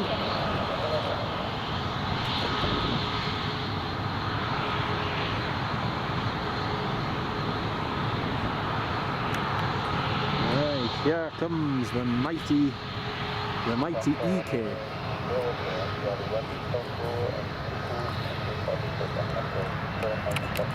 Here she comes, the big bird.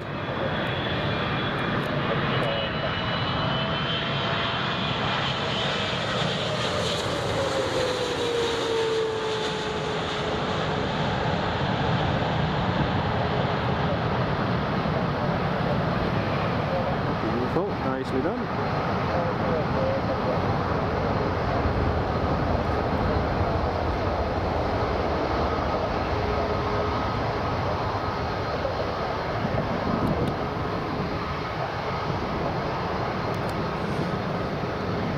Very, very nicely done.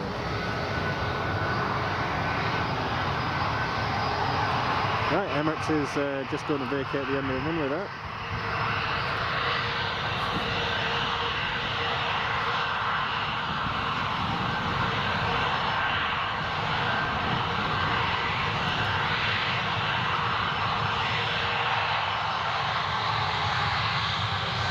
Never get tired of seeing that 777. Never. So cool to see.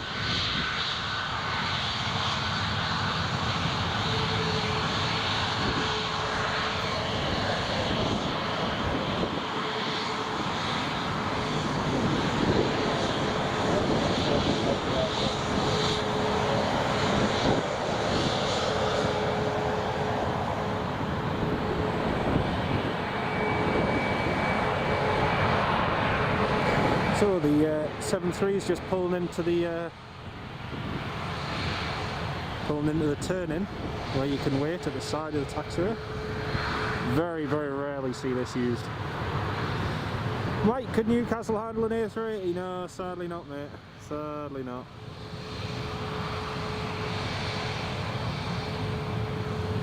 So this is then just holding short of the other holding point at Alpha.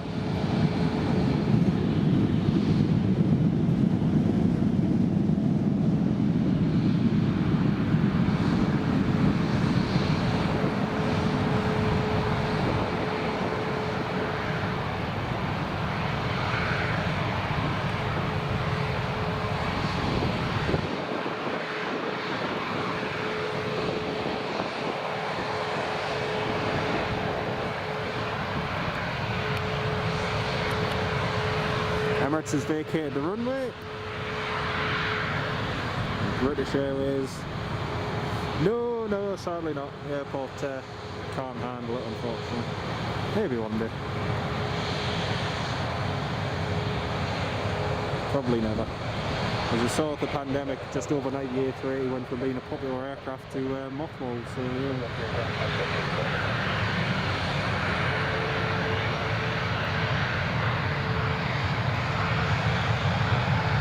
Okay, here goes the TUI.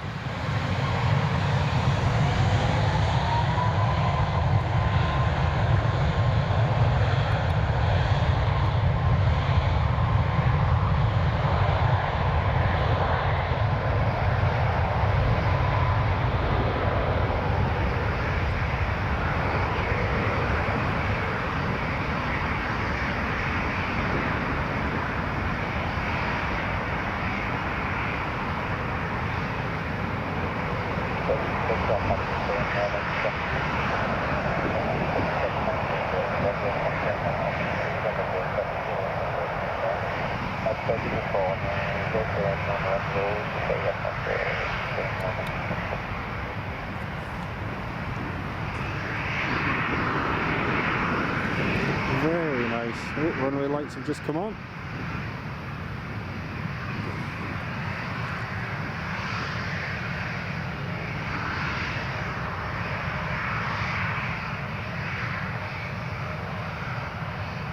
Air France Embraer 170 is just taxiing.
So this is cool. We're going to see Air France go past the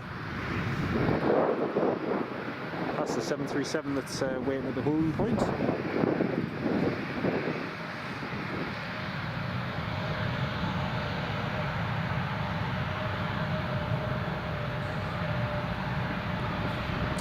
Audrey, 107 thumbs up. Oh, that's brilliant. Thank you all very, very much for your support. Really, really do appreciate it.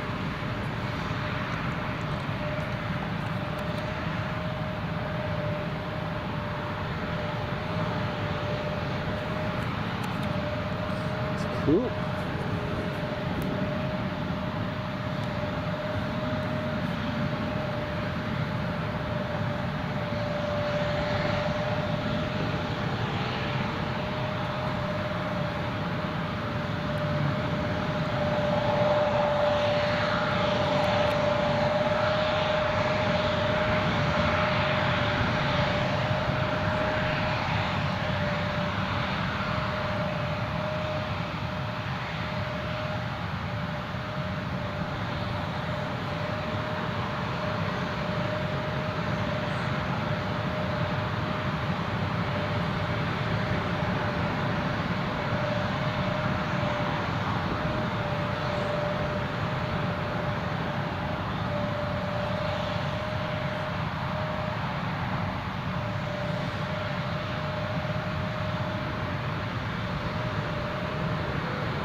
There we go, that's the Emirates on stand. Very, very nice. A bit of a quiet spell now. It's got the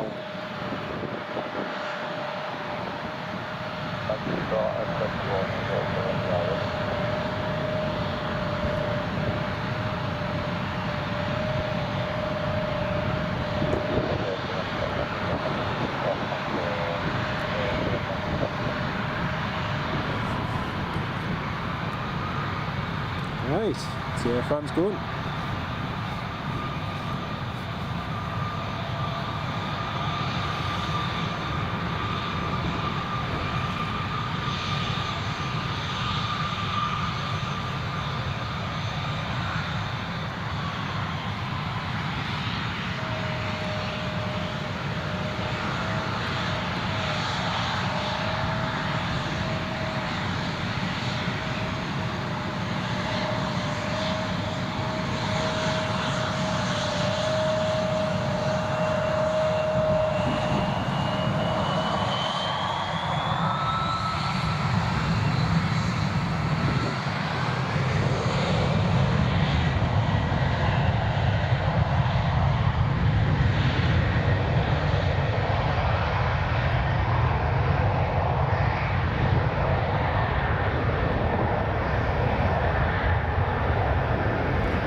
we go, that's Air France up and away. Au revoir, monsieur. Bienvenue. There we go, that's the Ascend Airways 738. Just getting the flight plan all ready and getting ready to go.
Well, time for another sip of coffee.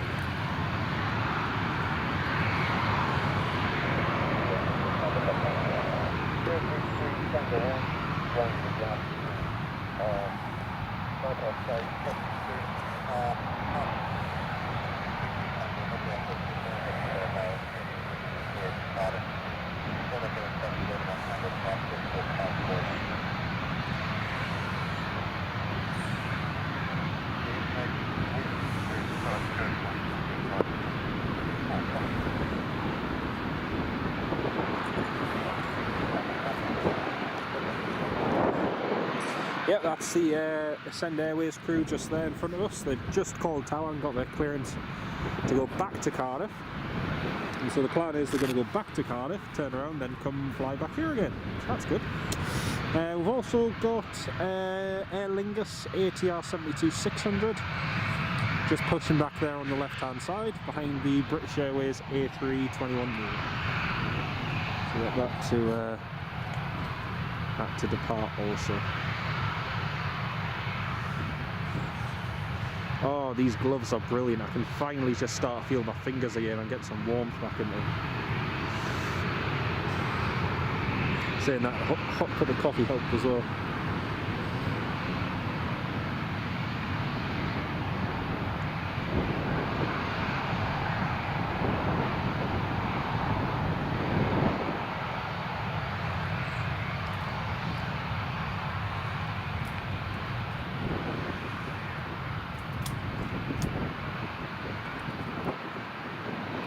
So we're getting the Emirates ready to disembark and getting all the cargo and everything off.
Metro in the background that you can hear there. It's the metro between airport and South Hilton. Now interestingly, I was on the metro before just coming here, and before I got to Callerton Parkway it said the next airport, the next stop is airport, and I thought, well, that can't be right. So yeah, very strange. Very strange.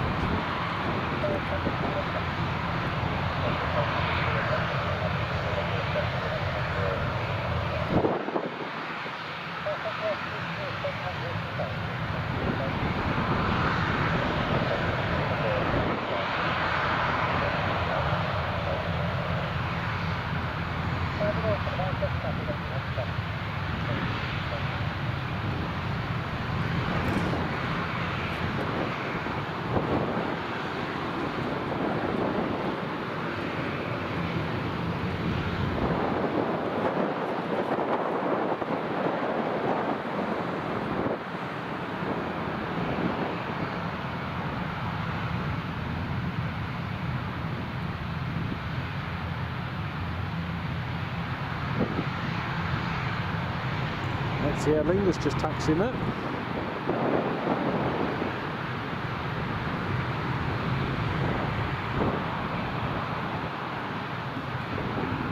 Yeah, you can see it and you can hear it. There it is.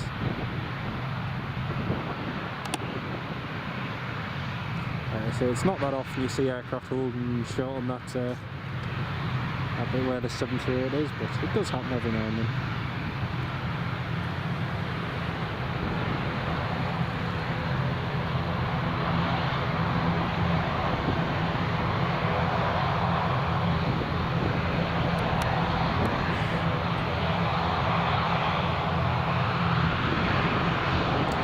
Oh wow, looks like they're disembarking the passengers off the rear of the aircraft for once. That's cool. Usually they have the cleaners and everything going up. Must be quite a few more passengers on board, that's good.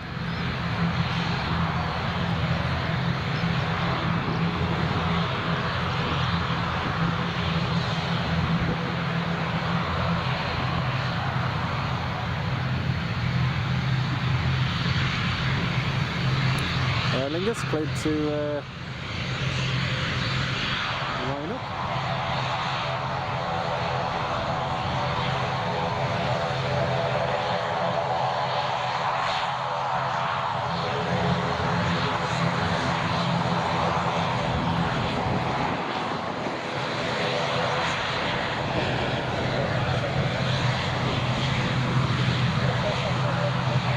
And Aer Lingus perfectly.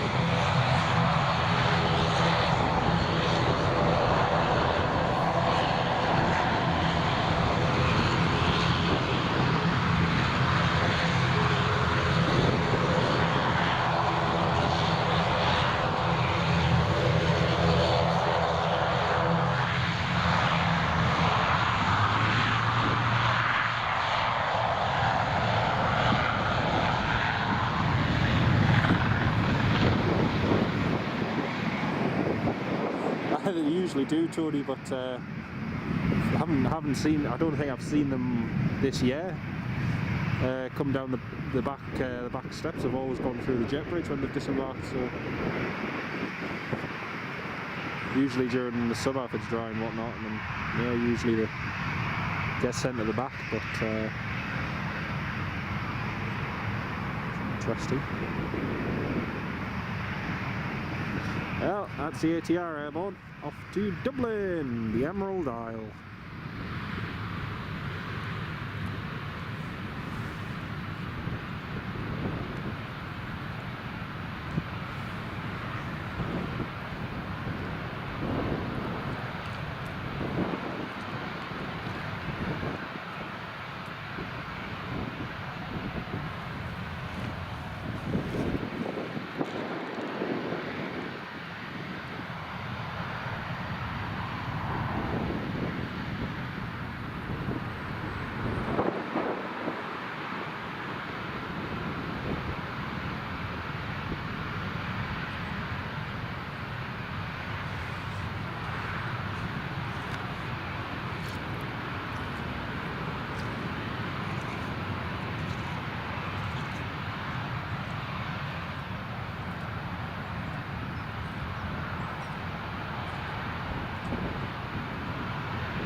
Right, that's the ascend.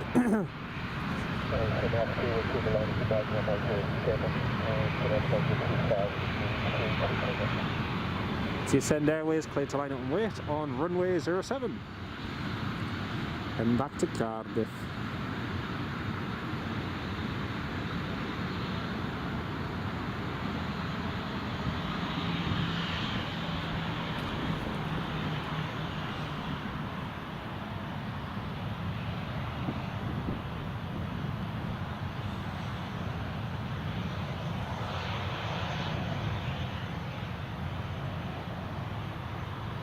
John Kenneth Williams, good morning mate. Yeah, doing very well, thank you.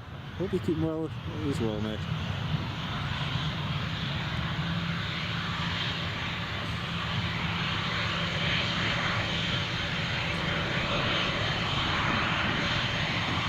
Strobe lights are on, landing lights are on. Wait, runway 07.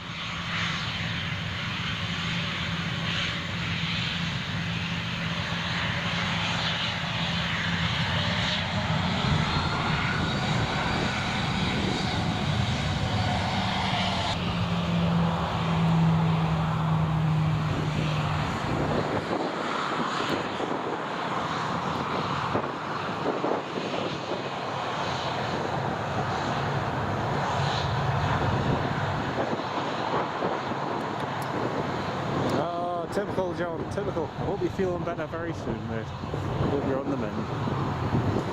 Stoffel, no, we've had Emirates Airbus A330s into Newcastle, but we've never had an A380. And we never will, sadly.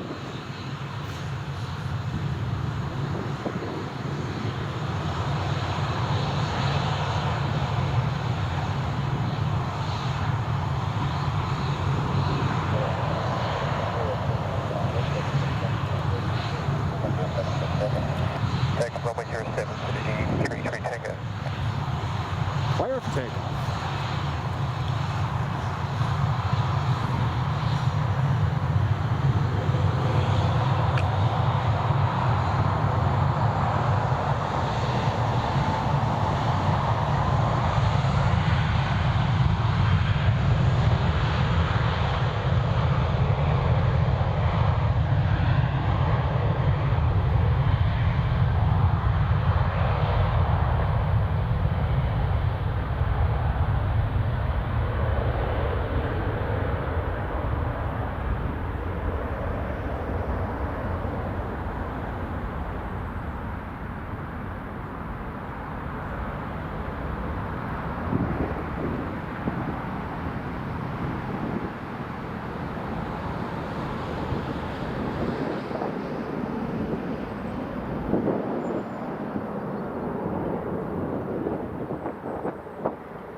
There we go, that's G huddle up and away, heading back to Cardiff.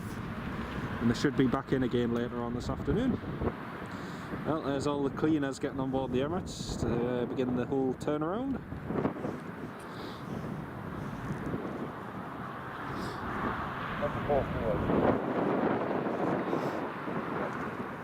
So we've got British Airways A321. Oh, A321 Neo going. Eventually.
Well, let's have a look on flight radar 24. See what we've got. We've got Aer Lingus coming in from Belfast, Aer Lingus Regional. Golf Charlie Mike Tango. What else have we got? Flight calibration services from Perth, Diamond DA42. I don't know where he's going.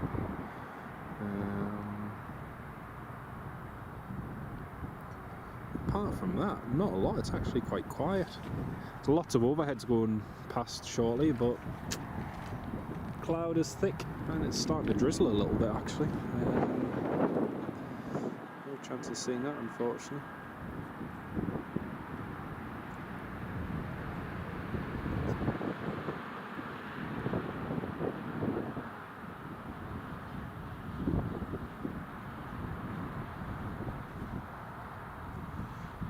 Saved filters, there we go.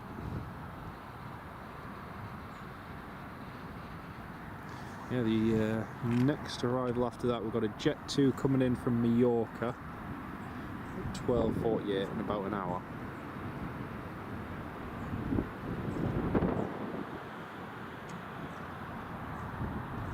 Apart from that, all is quiet on the eastern front.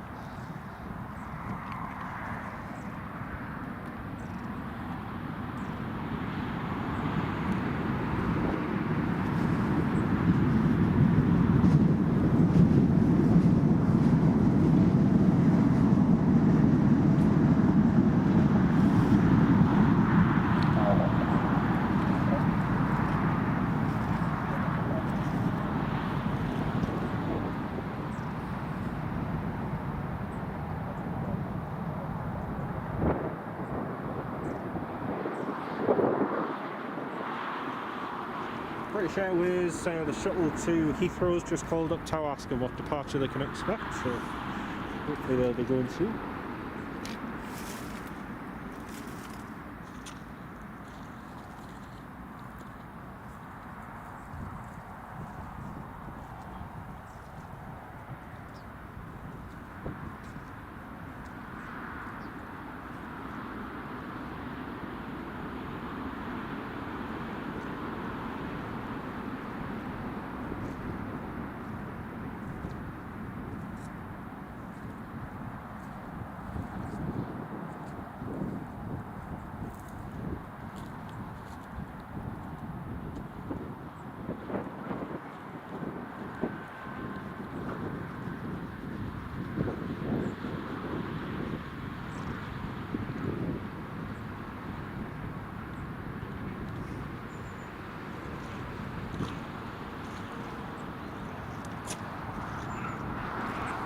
It's a cargo just coming off that flight. Alan Lee, good morning from Seatonburn. Good morning, mate. Great to have you with us. Hope you're keeping well. Just seen the couple of loaded pallets going off the, presumably off the Emirates. And there's a couple more just there as well with that tug. Cargo always seems to do very well on this flight. It's said a lot, but not just the imports, also the exports as well are very, very good on it.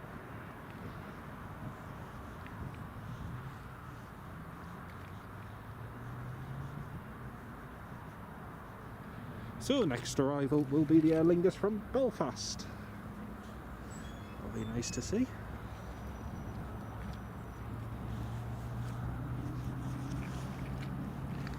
Trying to be very, very good today because in recent live streams I've had a tendency to eat my lunch quite early on because of the cold. At the moment my feet are absolutely freezing, so I'm just trying to move around to keep my feet warm, but at the same time I'm also trying to avoid eating my lunch because I know if I can leave it for a little bit longer I'll appreciate it more later.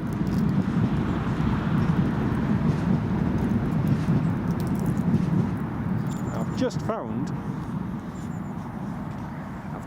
a nice Jakeman's honey and lemon lozenge in my pocket, but I think it's been in for some time because the wrapping on it is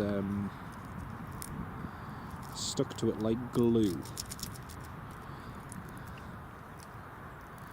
I managed to see. You see the kind. These are the kind of trials and tribulations you have whilst plane spotting. There's the lozenge. Bottom half has got the wrapper on. Top half I've managed to undo. See the kind of problems you have to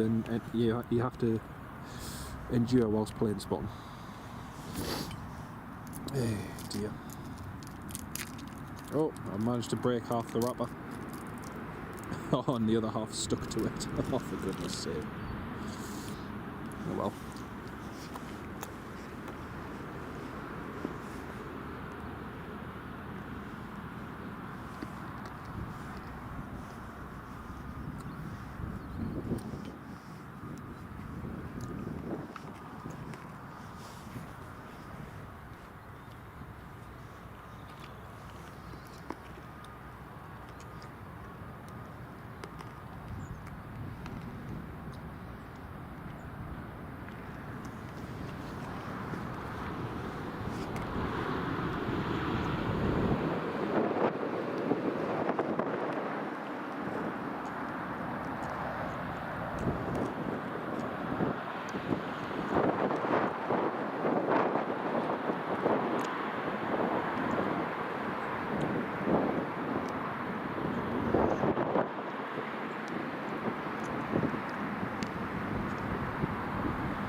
Well, the turnaround is in full swing for the Emirates now, which is good.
Right, let's have a quick look on Flight Radar 24.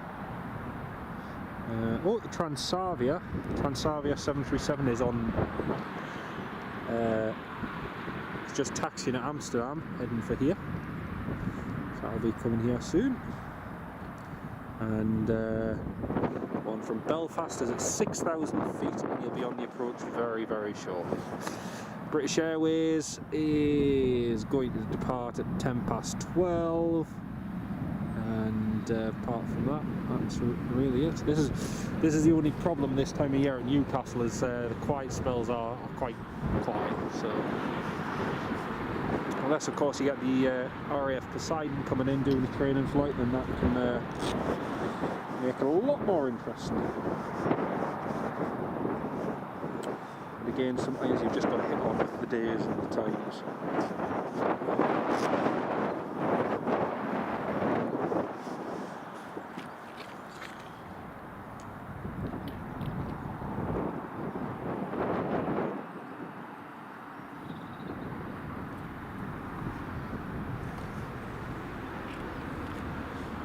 There's a FedEx lorry.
That 737 from Cardiff, the Send Airways one, that should be coming back in about 1:30 in theory.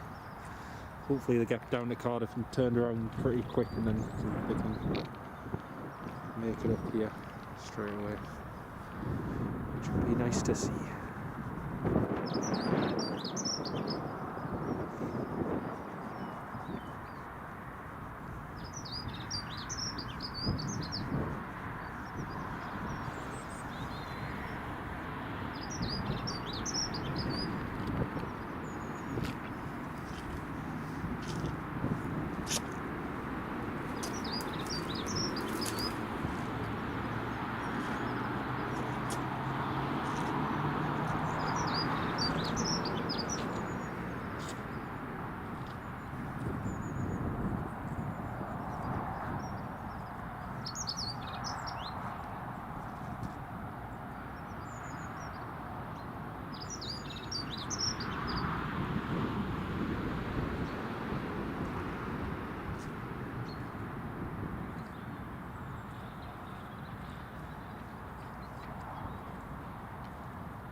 Hi Hill, Transavia skipped the queue in Amsterdam. Woohoo! Go Transavia! Who knows, it means I might get here a little bit quicker.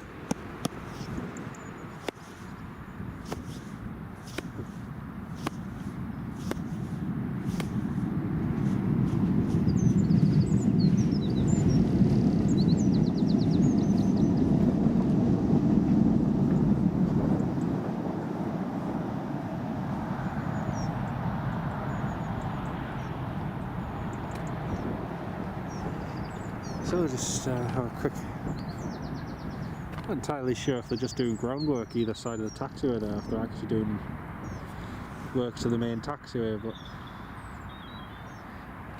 they're definitely digging up something.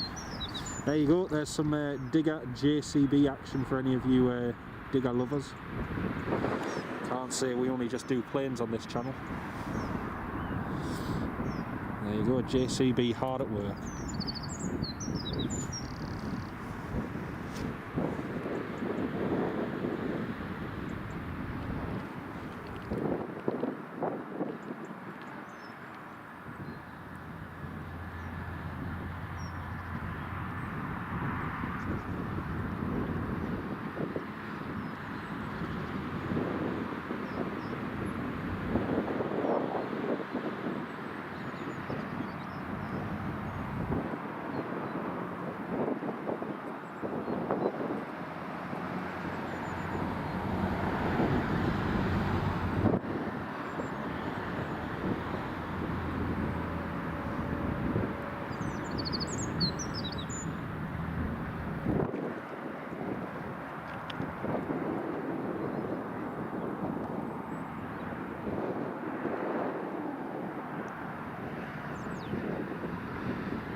That's the Aer Lingus just calling up now.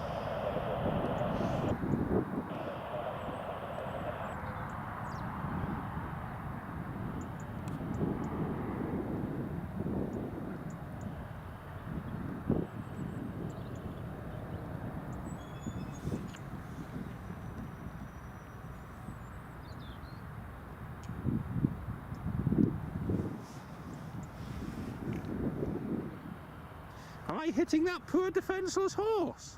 No, that's my. It's me trying to get some circulation into my feet. Masquerade. Oh dear. No, that's me trying to warm my feet up, Bob. The poor horse. He's not talking to me today. He's gone. He's absconded. He's gone to the other end of the field. Bless the poor little thing. He was going up and down the hedgerow before, scratching and itching his side against the hedgerow, and then against the approach lights. He's funny. No, I'm just trying to get some form of circulation. As you can see, it is a little bit muddy, and yeah, it's a little bit cold on the feet. So after a few hours in these, your toes don't half go numb. Absolutely freezing. I wouldn't care because I do have a pair of boots that are fur lined, which are brilliant. But I was doing a job yesterday where I had to use them because they're not just boots; they're steel toe cap boots, and they were very wet and very muddy, so I decided to bring my wellies, which for the amount of mud there is was the best choice. The only problem is they're not insulated. They don't have any form of like lining in the inside, and I forgot to bring my Norwegian I've got a pair of Norwegian wool thermal socks, and I forgot to bring those in my hurry to leave the house this morning. But at least, even though I've got cold feet, at least they're dry. Not that you needed to know that, but anyway. Oh, Aer Lingus, Aer Lingus, Aer Lingus, Aer Lingus, Aer Lingus, Aer Lingus. Aer Lingus, here it comes.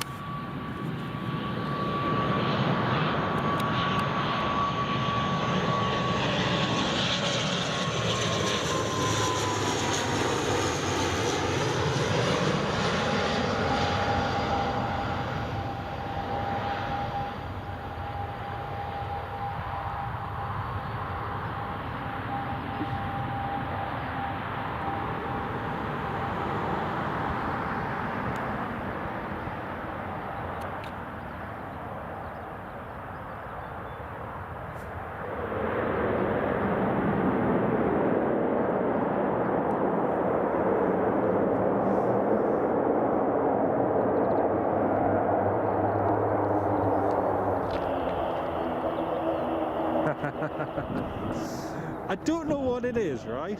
I don't know what it is. But there's a difference between the Aer Lingus cruise based in Belfast and the Aer Lingus cruise based in Dublin. The Aer Lingus cruise from Belfast, the amount of times I've taken, so where they're taxiing now on the Charlie intersection, I've seen several ATRs use that intersection. All of them pretty much being the Belfast cruise. The Dublin cruise, however, safely, nice and steady, and they always tend to go full length, and you know, even that landing there, you just floated it all the way down to the bottom of the touchdown zone, knowing that you land a little bit later, you don't have as long to taxi. It's, yeah, that was funny.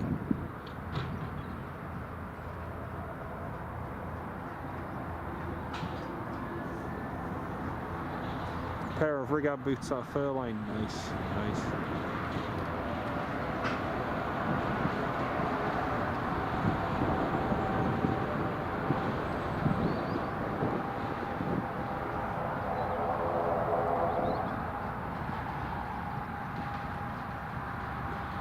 Lots and lots of pallets and lots of cargo off the Emirates just being towed along.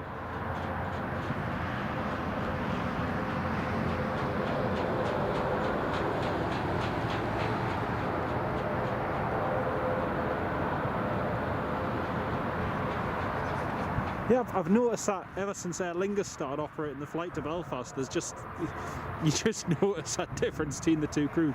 The Dublin ones are always like nice and tentative, but then I always think that your Dublin flight is connecting business class passengers potentially onto transatlantic flights, whereas the Belfast one is just a case of, right, let's get there.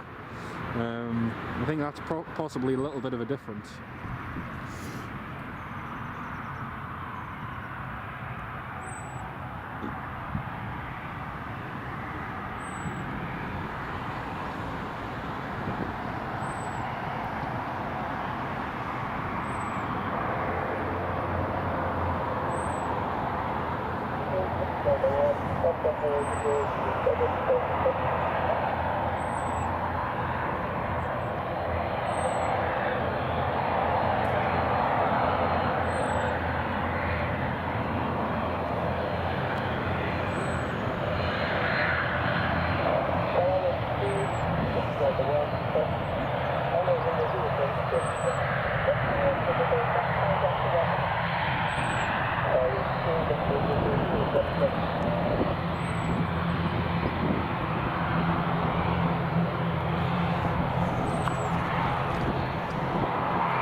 All this C-130 pilots.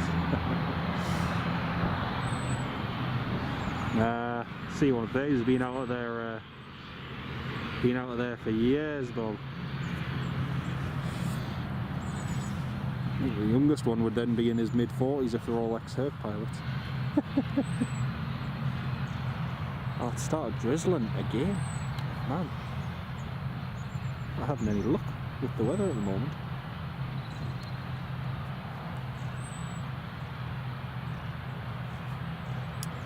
There we go, that's the Aer Lingus on stand, and oh, the British Airways, I think the rear cargo door is now closed, so the British Airways should be going soon.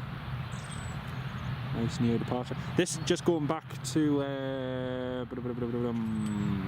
were talking about the 321 earlier on, Tony McCall. Just interesting, you know, you talk about the A321, that front emergency exit that was at the front, so you used to have that one, then you used to have the other one, then the one behind the wing, and then that one, and instead they've now realigned it so you've got more seating at the front, and it's same aircraft, just a slightly alteration of design, but what a massive improvement that's made. Amazing, really.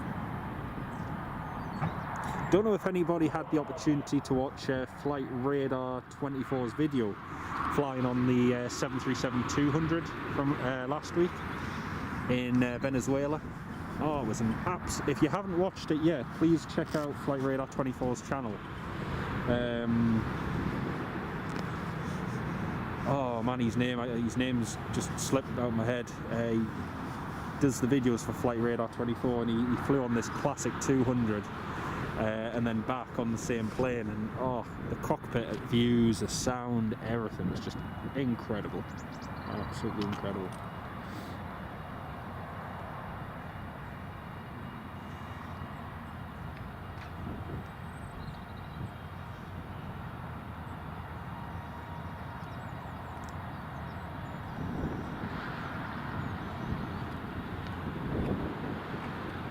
Two fuel tankers just waiting there, refueling the big bird, taking on lots and lots of juice for its flight back to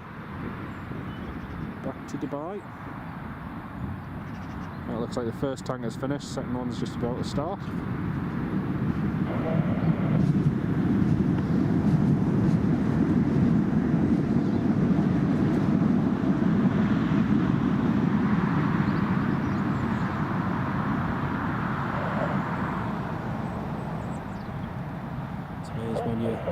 Amazed when you consider how much fuel that thing needs.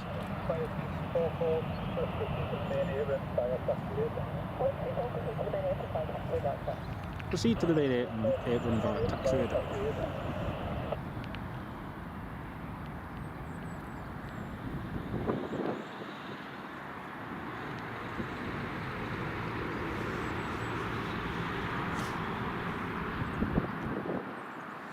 Well, it's 4 minutes past 12, and let's have a quick look on flight radar, see what's coming and going. So we've got the Transavia 737 operating for KLM. It's a regular, we've seen it many times on the live stream, and I've filmed it many times just in general. Papa Hotel Zulu Lima is en route from Amsterdam Schiphol. Jet 2 737-800 from Palma de Mallorca is due in 44 minutes.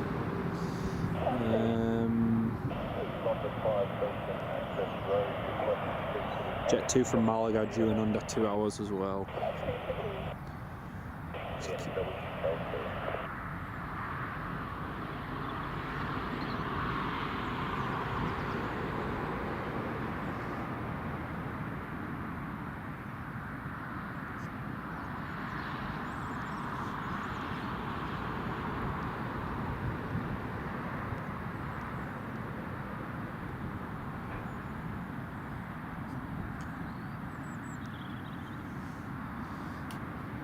Keep looking on flight radar just out of interest to see if there's like a, you know, a rogue P8 Poseidon out of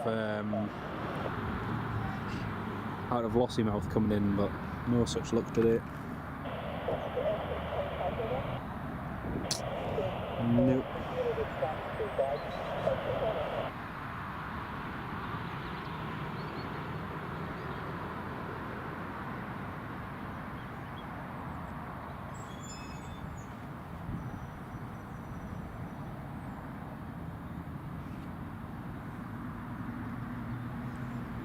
Not even, there's not even an A400 up. Oh, such a shame. Don't think there is anyway.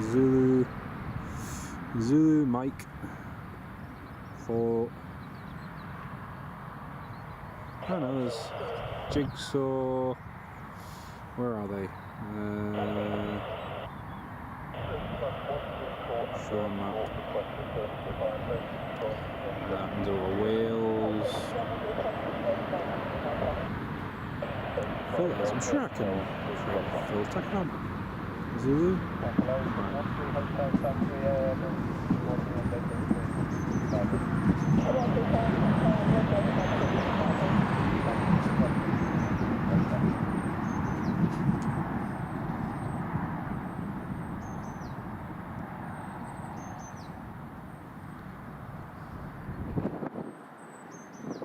Oh, it didn't work. Oh, typical.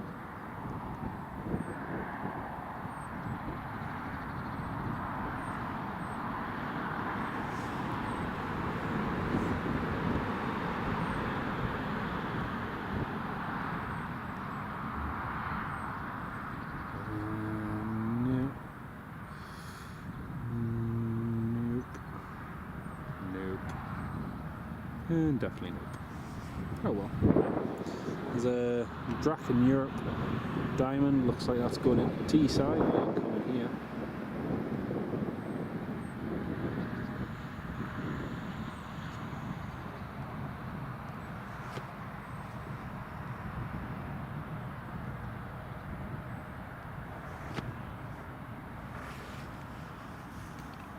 Right, so next movement is British Airways A321 Neo.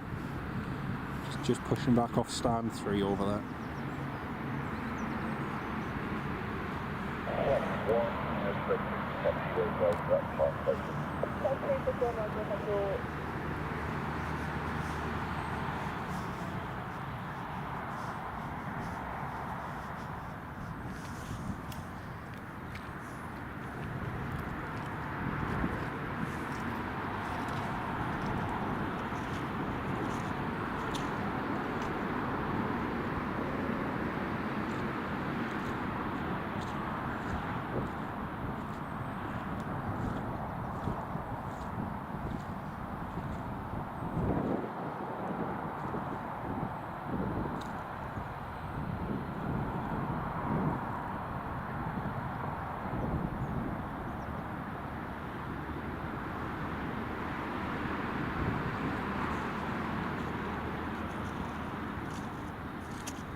Yeah, those engines just starting up now.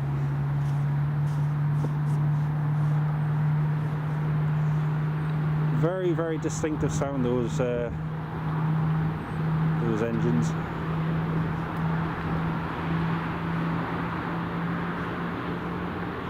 I did a flight on my flight simulator the other day, and Robert Hadfield, if you're still on the live stream,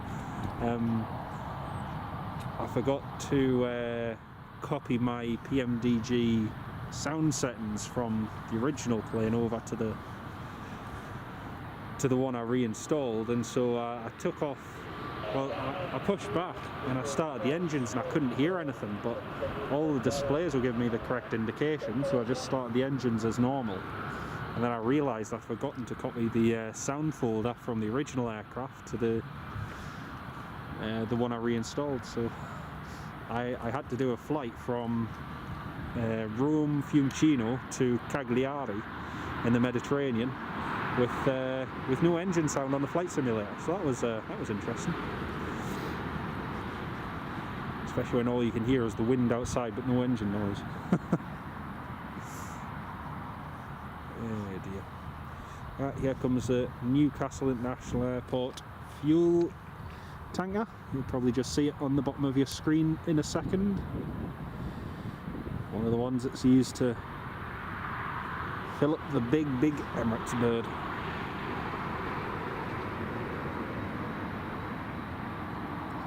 Should just be passing now. There it is.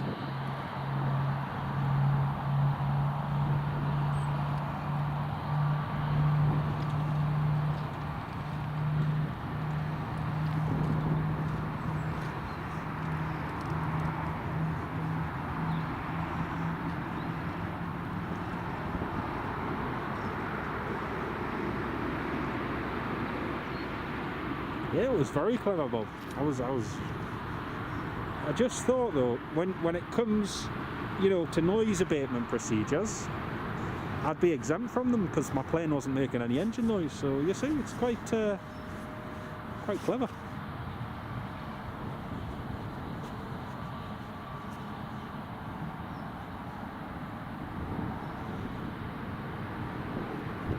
FSX Dublin mod, yeah, I managed to get two more taxiways.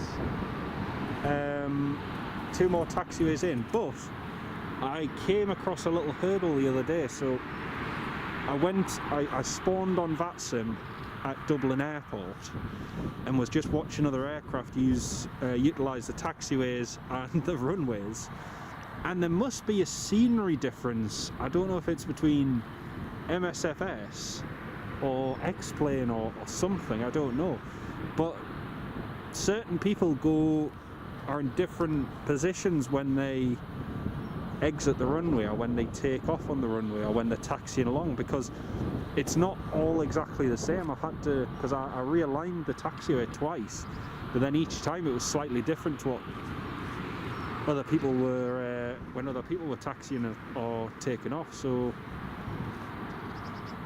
I'm not 100% convinced it's it's correct, but yeah, it's getting there. It's getting there slowly but surely. I did try an ILS approach. I managed to get the ILS set for runway 28 right, the new runway at Dublin, and I think I'd set the ILS in the wrong, well, slightly far down the runway, because it had me landing like way down the runway than where I should have been. So yeah, it's getting there. It's getting there slowly but surely. To be honest with you, I might have upgraded to MSFS before I've actually completed it, so just a little project for now.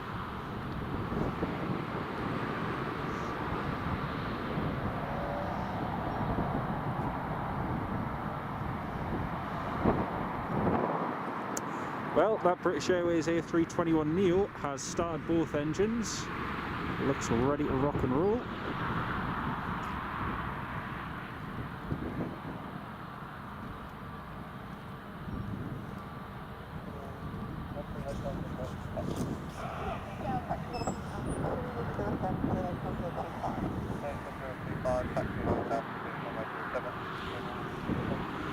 Oh, clear to taxi to runway 07.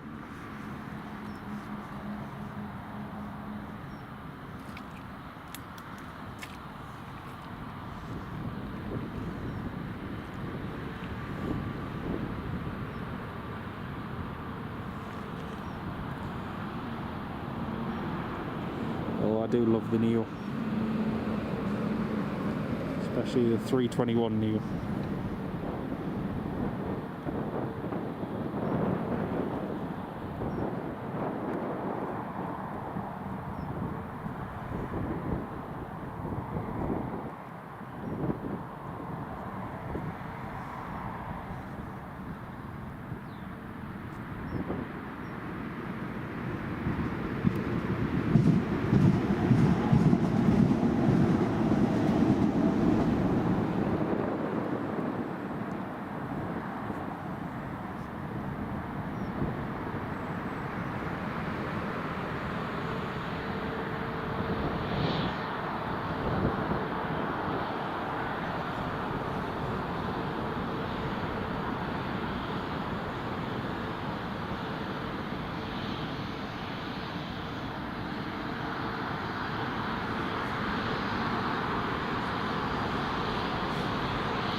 Line up and wait, runway 07.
Well, there we go.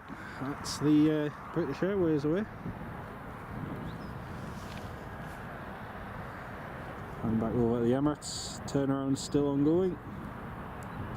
Catering's the Donata catering have already left the aircraft, and refueling still ongoing.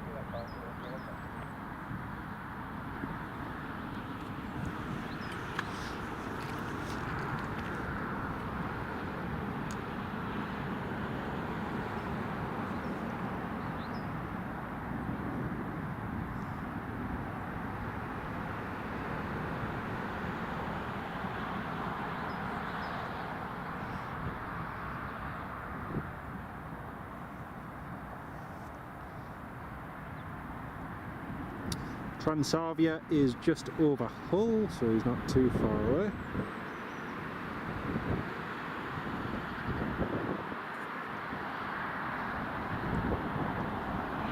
And the Ascend Airways 737G Hoddle is just about to touch down now in Cardiff, so they should be making their way back up here, hopefully in the next half hour or so. Get to see them again.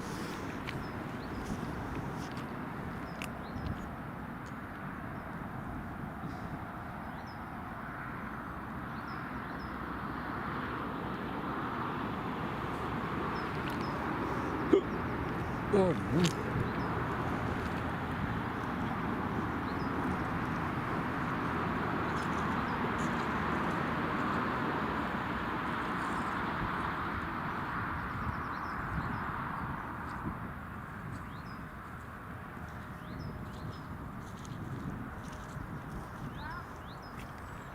Right folks, I'm just taking a quick 2-minute break, won't be long. See all the cleaners out the front of the aircraft are just coming out now. They've been inside and got the aircraft ready for its next load of passengers. Should be departing in an hour or so. Well, the Emirates, as everyone knows, is typically always late. But who knows, we might be in for a surprise today and they might just go out on time, who knows.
Next time that I come back to this spot, I'm gonna have to bring my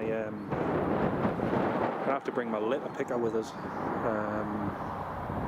There's so much plastic, so many bottles and drinks cans, energy drinks cans, alcohol drink cans, plastic wrappers, all sorts. Be interesting actually. I'll try it next time, but I'll bring my litter picker with us in a bag, and we'll see in between the gaps when there's no aircraft and no movements. We'll see how much rubbish we can get during that time period, how much we get cleaned up. I think we'll give that a go next time.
Right, have a look on flight radar. What have we got? Oh, there's another Hawk.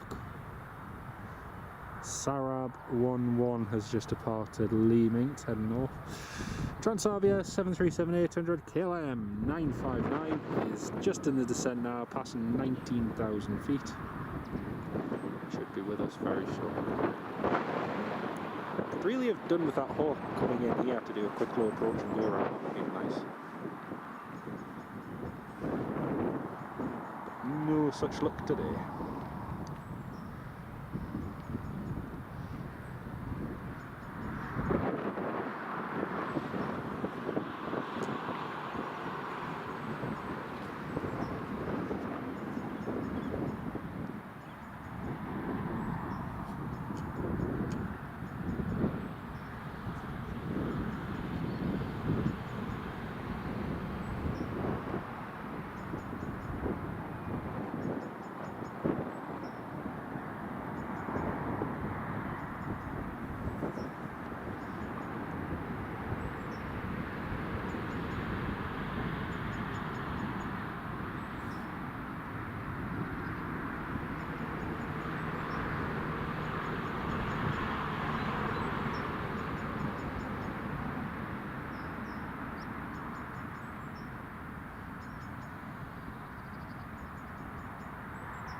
Aer Lingus is just getting clearance now.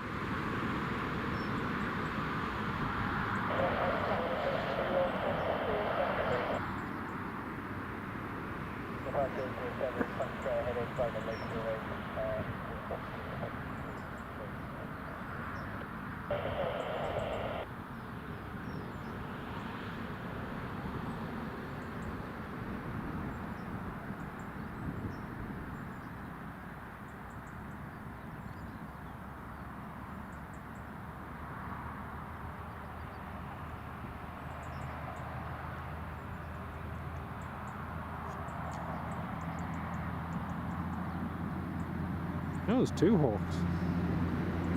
There's two of them together. Just popped on Flight Radar 24.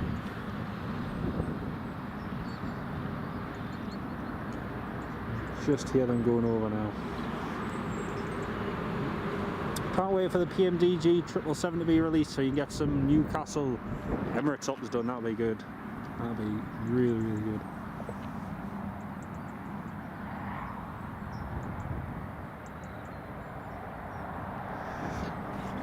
So the Aer Lingus ATR that landed from Belfast has just got clearance. Oh, there's a little bit of brightness just coming through that cloud, but no sooner does that brightness come out, the clouds are green. Not to worry. See what the forecast is doing for tomorrow. Friday tomorrow again.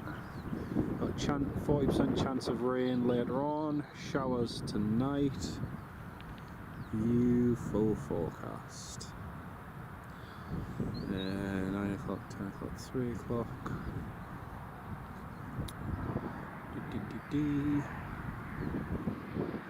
It's looking like this, like overcast for pretty much the whole week. It's not nice. I mean, it's looking dry, some consolation, but it's just looking grey and miserable. Alright, what's that one on the side? Owner.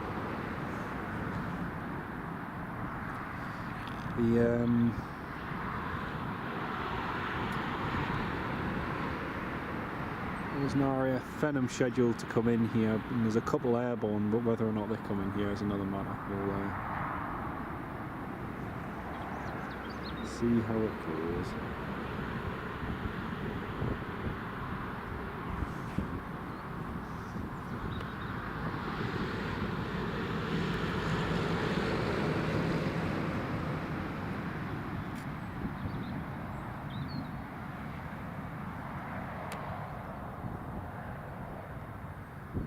Two of those Hawks have just gone up north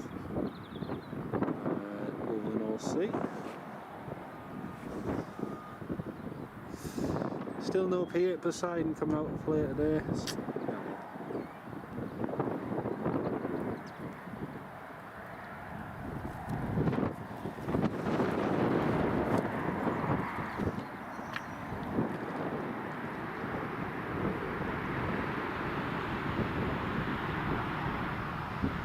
Gate Gourmet Catering.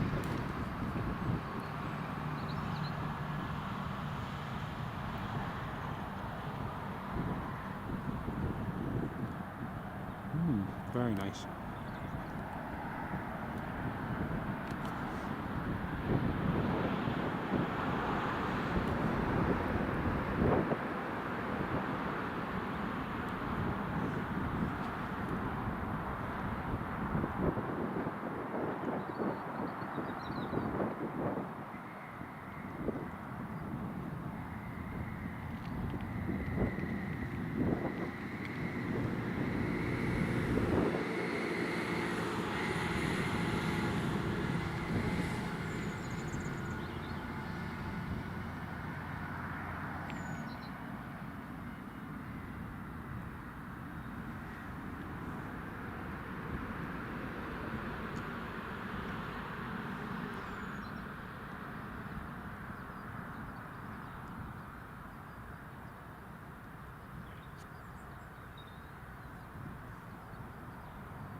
So Transavia is nearly on the approach. The Jet 2 is just north of Leeds now, so the Jet 2 isn't too far away from landing either.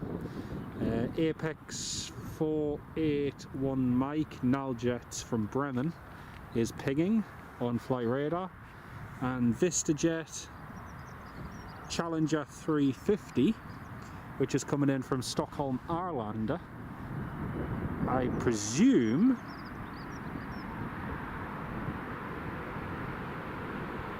it'll be coming in with Alexander Isak, I assume. I might be wrong.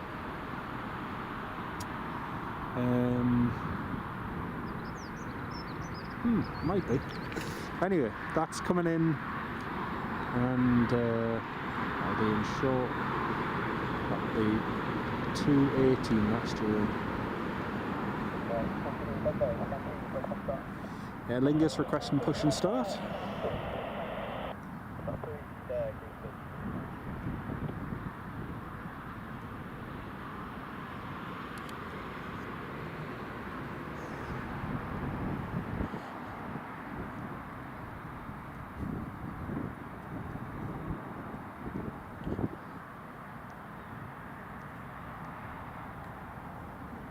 So that Ascend Airways 737 looks like it isn't coming into 318. It looks like they're going to have a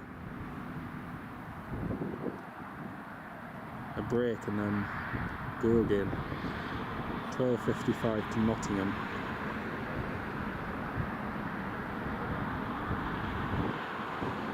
Well, it was meant to be 11:45, so.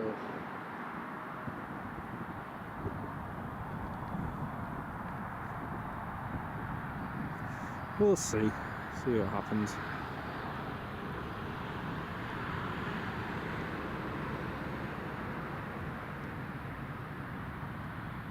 Right, Transavia is established on the ILS approach for runway 07.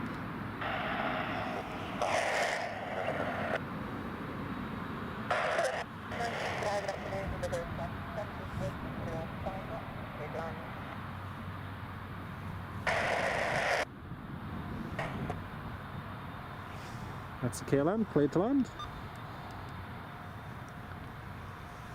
Well, KLM, Transavia, operated for KLM.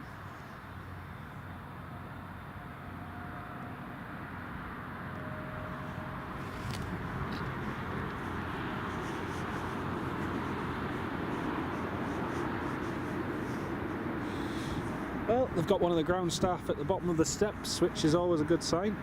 Usually means that they're getting ready for boarding.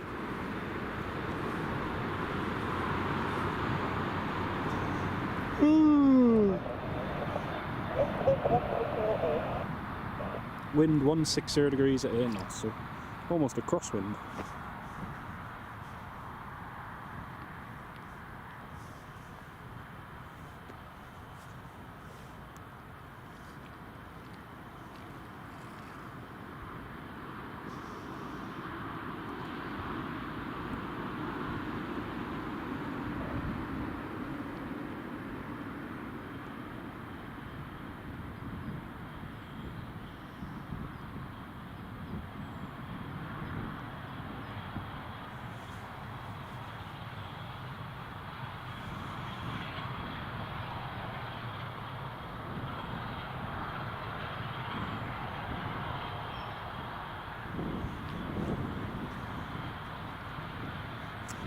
Okay, Aer Lingus ATR 72 is now pushing back. There we go, that's the tail of the Aer Lingus just there. And the Transavia is on final approach now, so just going to pan over to the approach. Here comes the Transavia.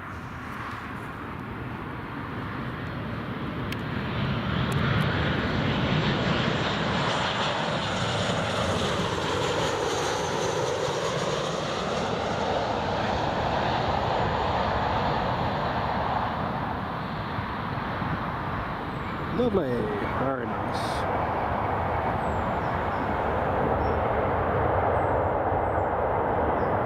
Very, very nice.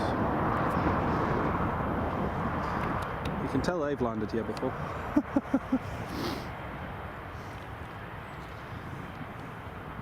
Get it down nice and early in the touchdown zone on 07. Well, I say early. Get it down on the marks and then you can get off at Charlie. Easy.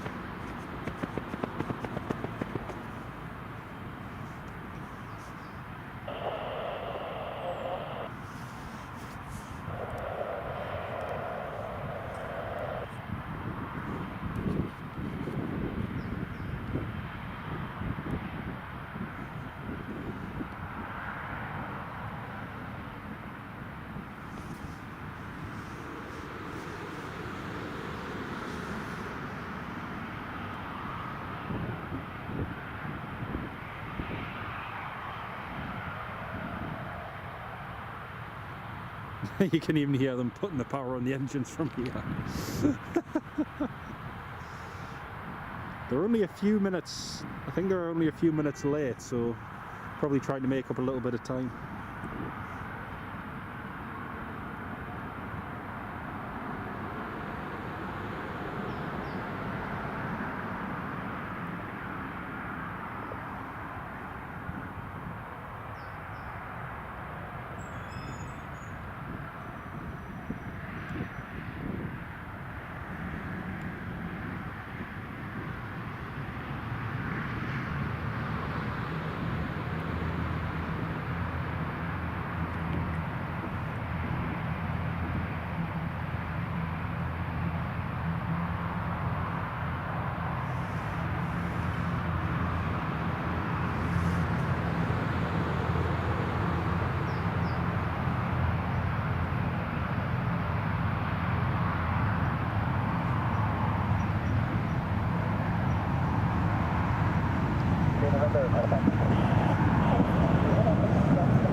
Go, Transavia, Emirates, ASL Airlines, and if we keep going to the left, Aer Lingus Regional. How perfectly timed was it? So the Aer Lingus going out, Jet 2's just coming in now as well, so a couple of good movements.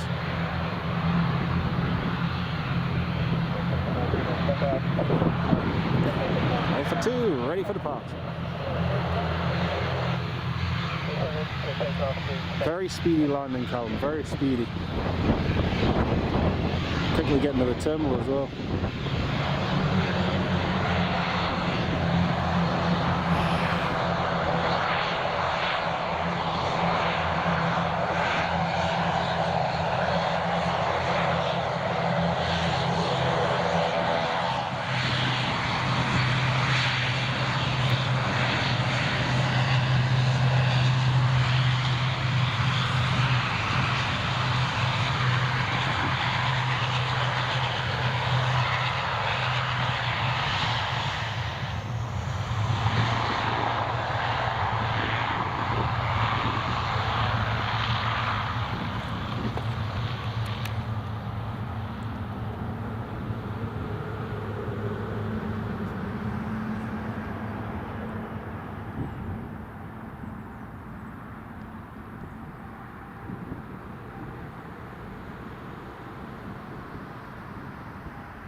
Well, that's the ATR up and away.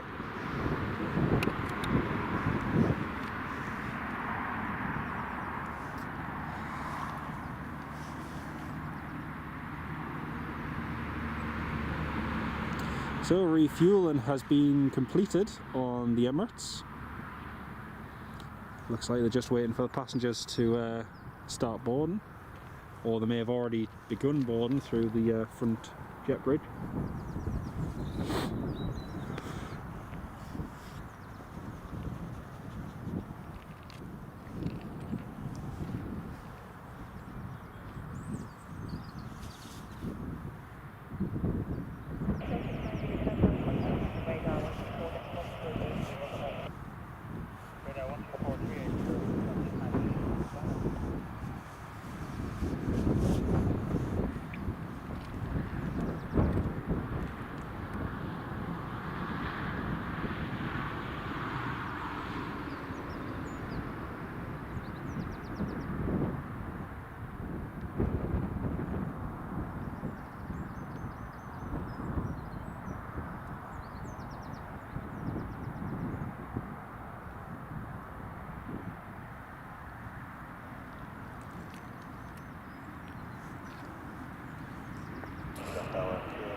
That's the Jet 2 just calling up.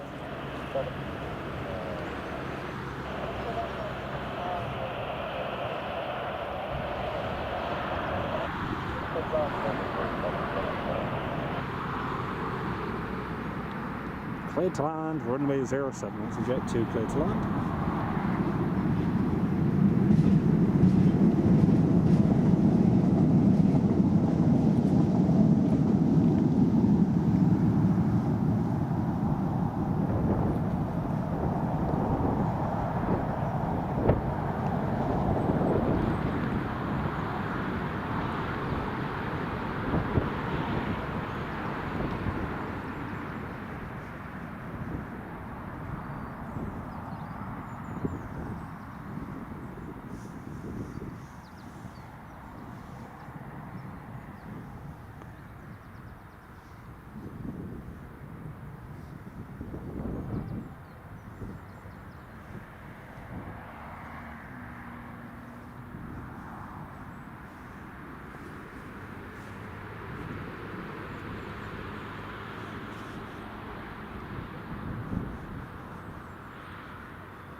Ah, there we go, that's the first passengers just starting to board. And there we go. Woohoo! Oh.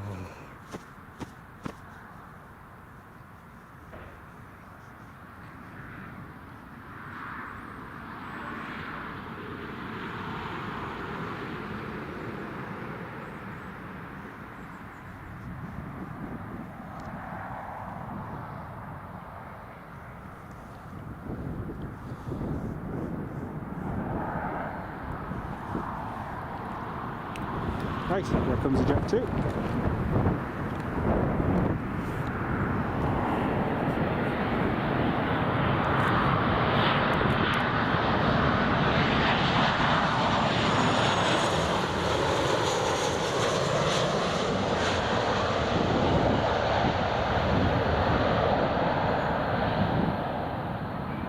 Very nice.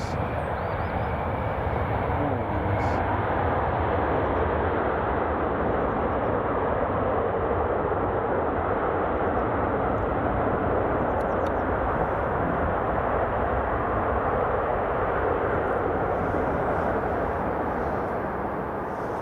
Beautiful landing that.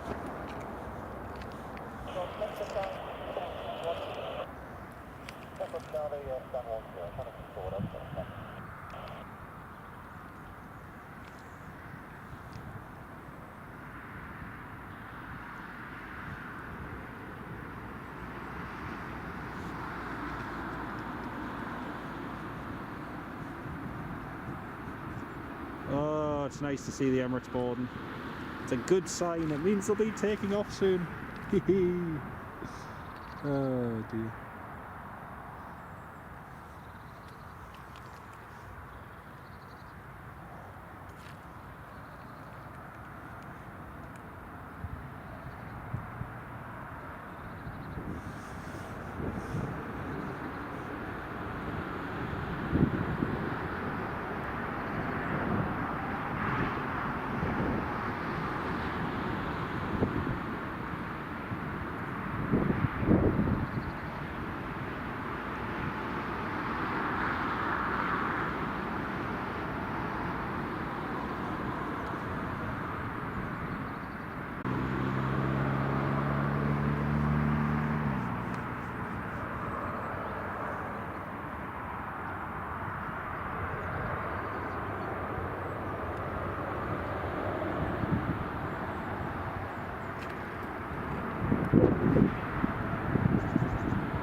Juliet Zulu Delta Bravo. Massive line of customers, passengers. Well, they are customers, but yeah. Just waiting for the to get on board the Emirates.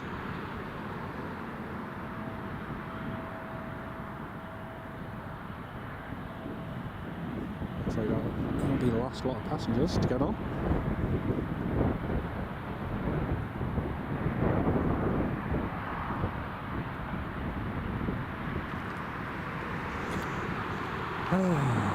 Brilliant. What time is it now? It is 12:51. Looks like I might be getting out on time. Woohoo! That'll be good. It's supposed to go out at 1:15, so it's got another 20 odd minutes left. So hopefully we can get out.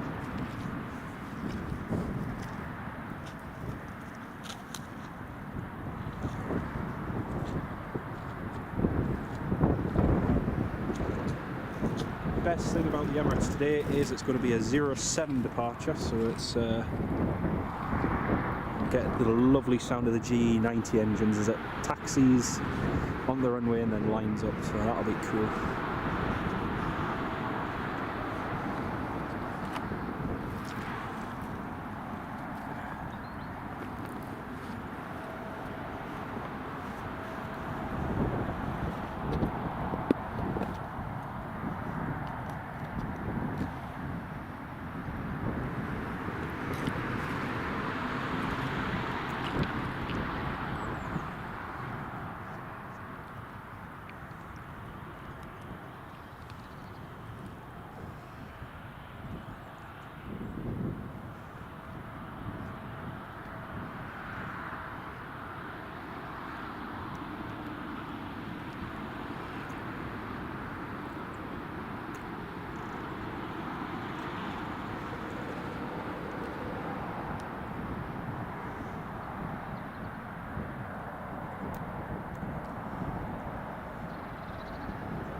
Last passengers on board through the rear door. Rear door's closed. Happy days.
Oh, that was nice.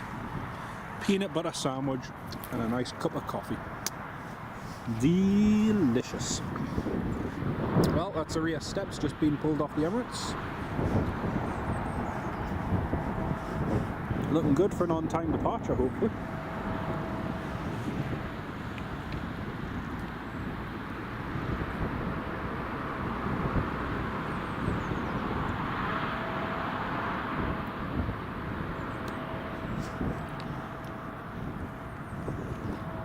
Can't wait to hear the sound of those GE90 engines when it takes off from 07.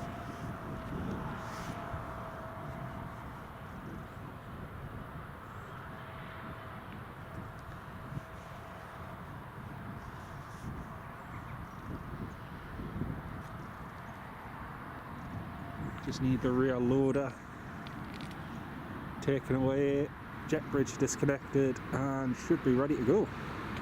You can still see there's 140 of you all tuned in. It's lovely to have you all on the live stream if you're just tuning in. We're waiting for our daily Emirates flight from here at Newcastle to take off in the next hopefully 10-15 minutes, heading to Dubai. And also we've got a couple of business jet flights coming in, one from Sweden, one from Germany, coming in the next hour.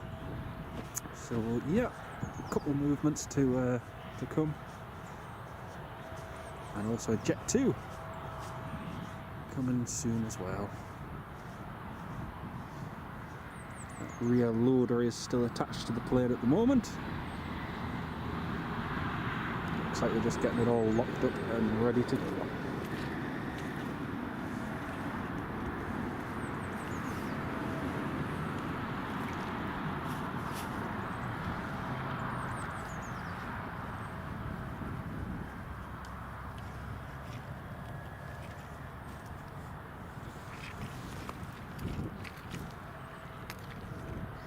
Another quick look on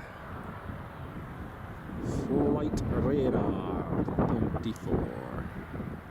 Got the RAF Phenom Zulu Mike, Zulu Mike 337, Cranwell 54. It's en route now from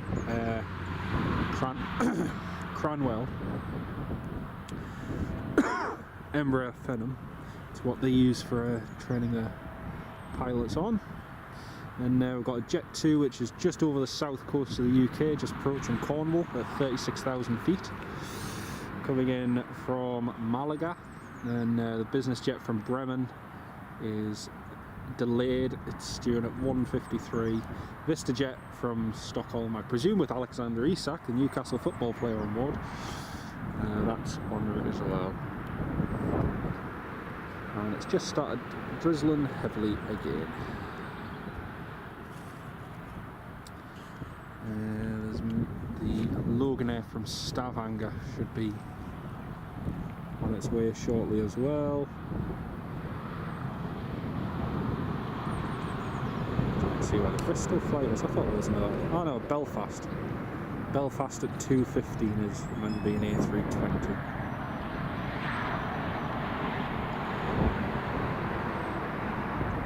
And the Transavia will be departing in 25 minutes.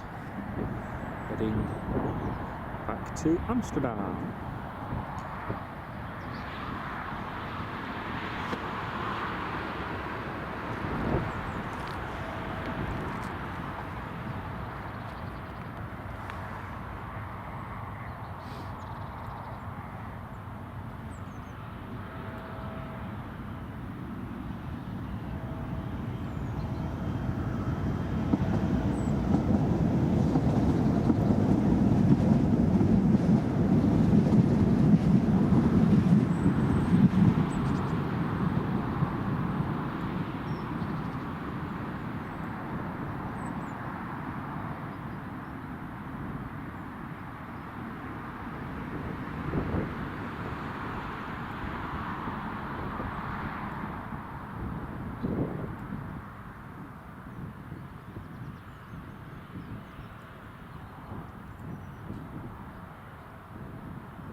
I was just looking at my good friend Pedro's live stream from Madeira, and it looks a lot warmer than here.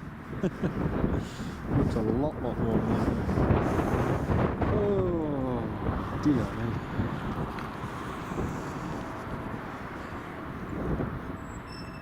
Well, looks like jet bridge has been disconnected, stairs have been disconnected, load has been disconnected. Emirates should be ready for push and start, hopefully.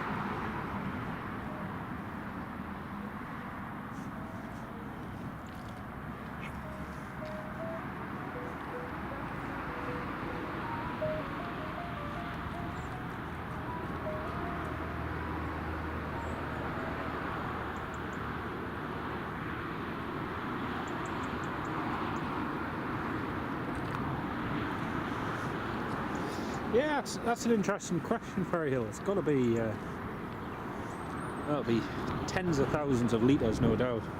Tens of thousands. Oh, Marshall has just got, one of the wing walkers even has just gone up to the wingtip, the edge of the wingtip there. Push and start. Oh, and it's looking like an on-time one as well. Happy days.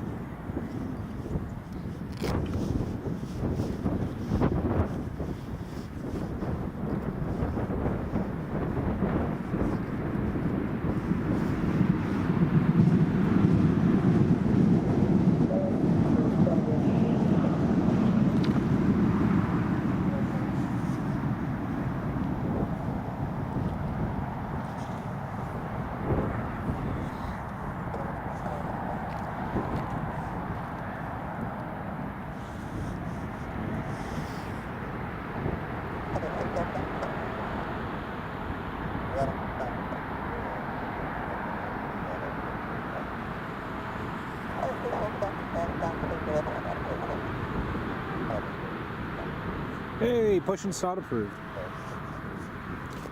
Push and start approved. There we go.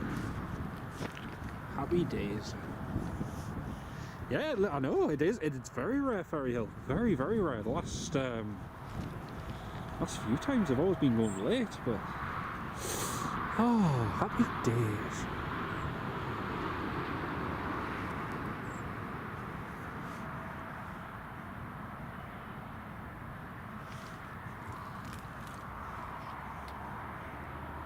There we go, pushing back. Oh, I cannot wait for this departure, honestly. Cannot wait.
Good start on engine number 2.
Hey, Nick, welcome on board, mate. Yeah, I'm doing very well. I'm freezing cold feet, but apart from that, still breathing. Cannot complain. I hope you and Liz are both keeping alright as well, mate.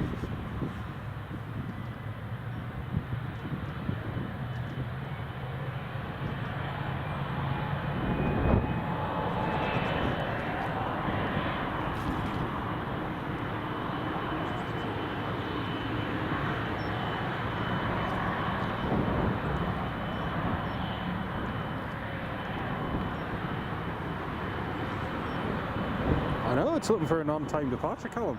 Brilliant. Fantastic.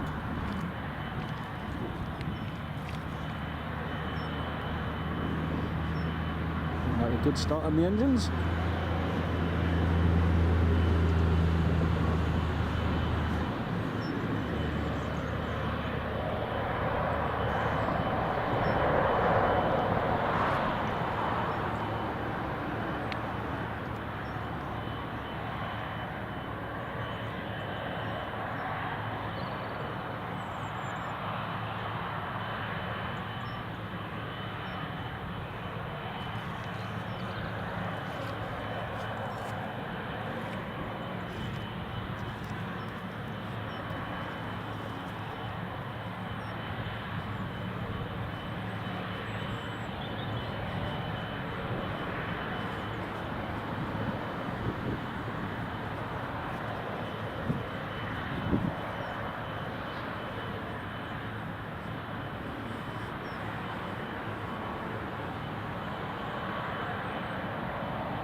Oh, honestly, the sound of the G90s is just beautiful.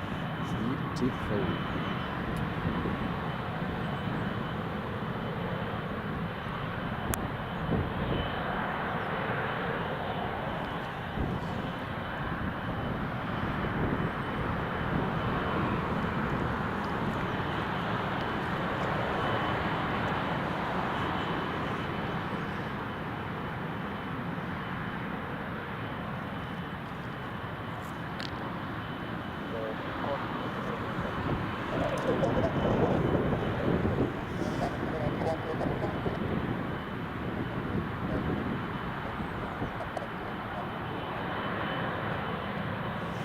Emirates, taxi clearance obtained.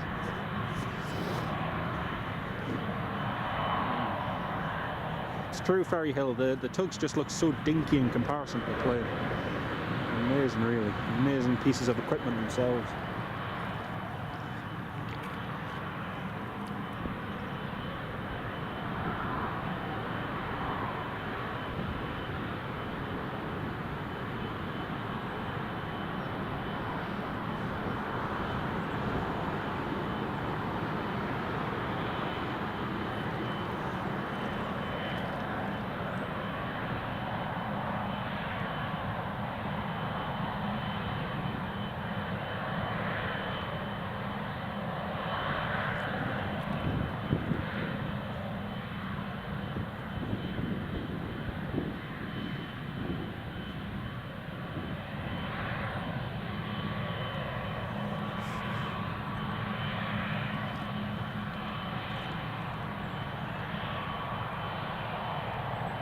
Anamoy, thank you very much. Great to have you on the live stream with us. We're going to get an even better view of the Emirates in just a moment once it lines up.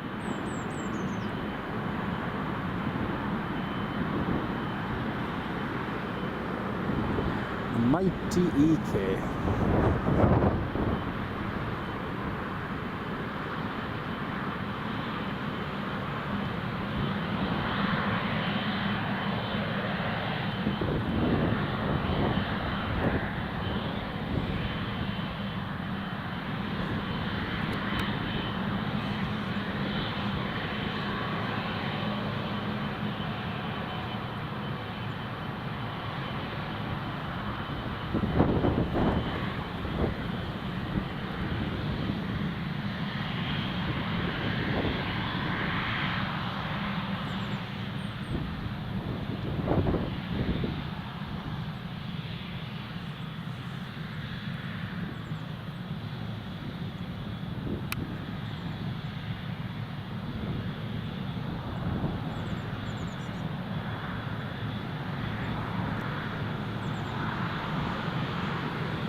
Yours was on time as well, nice. Why is it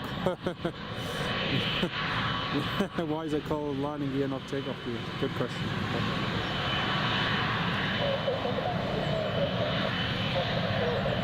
Clear for takeoff, let's go.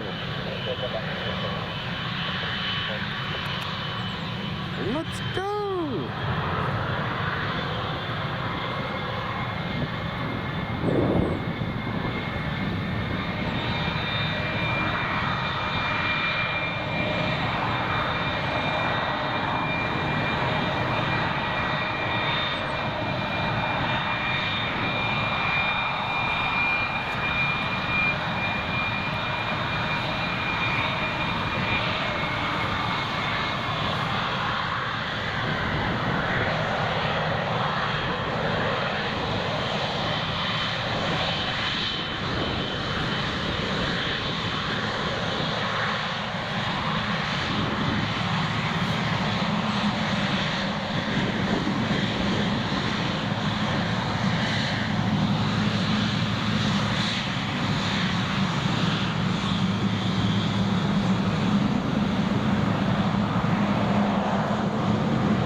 Beautiful. Beautiful. There goes the Emirates. Adam, hello. Welcome to the live stream. Great to have you with us. And Peter, hello from Otley in Yorkshire. Nice. Welcome to the live stream. Great to have you on board. The proper name is Undercarriage, exactly, Bob. Yeah, it's just easier to say a nickname, yeah, it's true. Oh, I think this, there's an Embraer Phenom just about to come in now, RAF Phenom, let me just double check. It should be on final approach. Yeah, if you check on Flight Radar 24, folks, we've got Cowley 5, or Cranwell 5-4 I should say, coming in.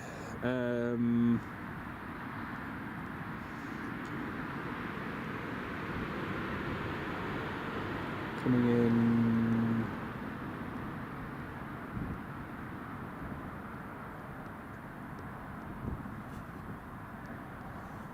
I think it's just going to be a low approach and go around.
Great, so that's just about to come in now. Oh, I think that's what called up. Adam. No, Adam, I don't do daily streams. Just every so often. Every so often when I can be bothered to freeze my feet off and my fingers and. Yeah, no worries, Nick. Catch you in a bit. See you soon, mate. And I hope you have a lovely time tonight. Catch you in a bit. Just passing over, heading. 777 full T. I know, you cannot, honestly, you cannot beat the sound of it. Well, you can with a classic 737-200. Oh, that's so good. So good.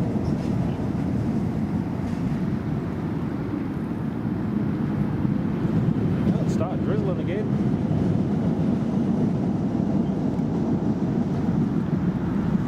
Looks like, well, there's rain forecast coming from 3. And I'm hoping this isn't it now, because if it is, I'll have to finish early, and I don't want to finish early. Oh dear.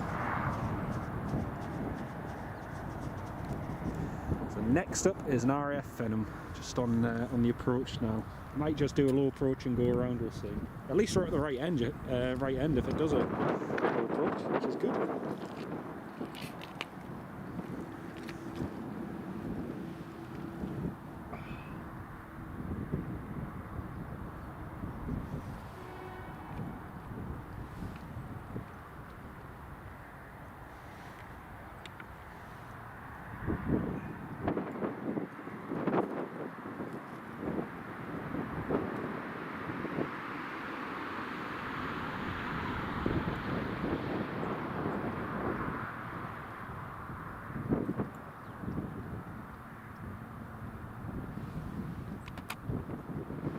This Phenom's showing at 500 feet on the approach. Cannot quite. Oh man, getting stuck in this mud. Cannot quite see him. Oh yeah, no, I can see him on the approach now. I can see it. Ooh.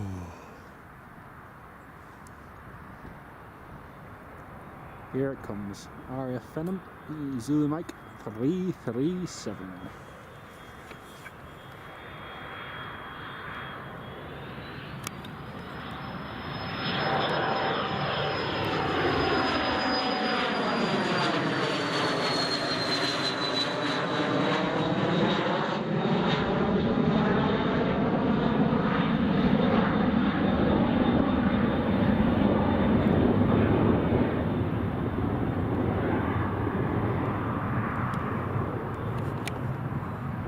Was cool.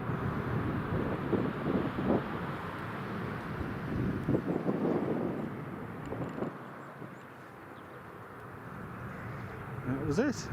For his low approach going on. Radar 1248. Radar, I'll 54 backwards.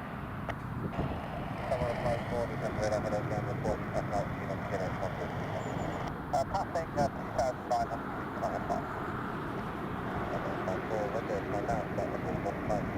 Oh, that's a shame. He was just. I was wondering if he was maybe going to do maybe 1 or 2 low approach and go around, but he's not. He's just literally doing the one.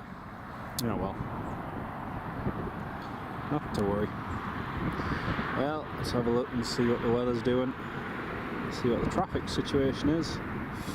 Jet 2 is due in 30 minutes and now Jets is due, Vista Jet's due in an hour. So I think we'll probably call the day after the Vista Jet, which is landing at 2:20, folks. We'll probably call the day after that.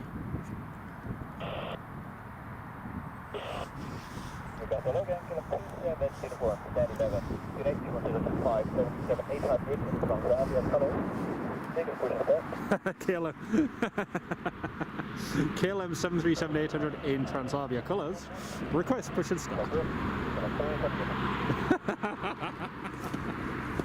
Oh, I do love the Dutch. Oh, that is class. That's absolutely class. But KLM 737-800 in Transavia colours. Oh dear.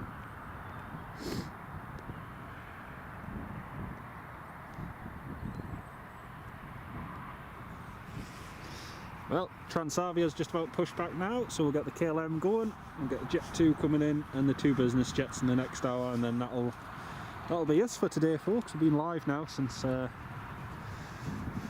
9:30, so a few hours. It's been good. Been very, very good. Not the busiest day by any means, but yeah.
Looks like they're just getting the stairs ready there for the Jet 2 that's coming in. Ferry Hill, no worries mate, we'll catch you soon mate, take care of yourself. Here's our little friend passing by.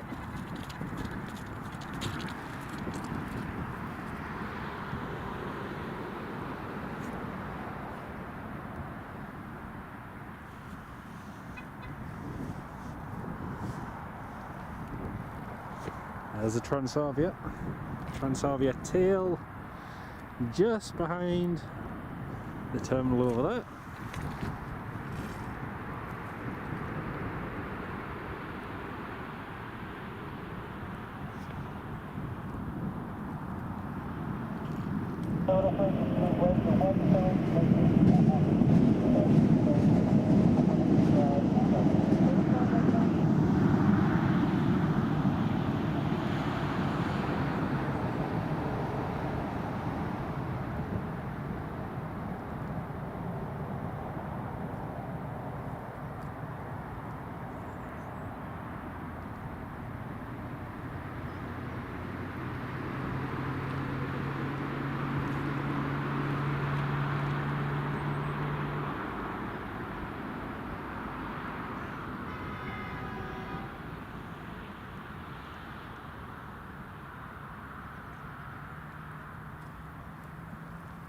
Uniformity constriction.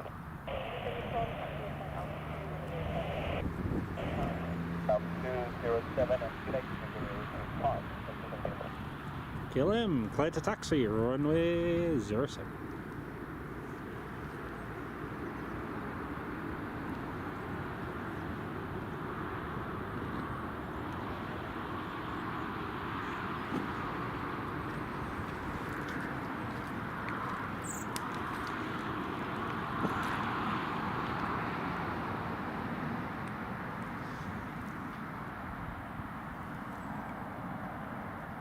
Looks like I might have another Phenom just coming in, do a low approach and go around. I can just see it on flight radar on my screen below.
This is why I'm up early. Yeah, you got it, Dan. You got it.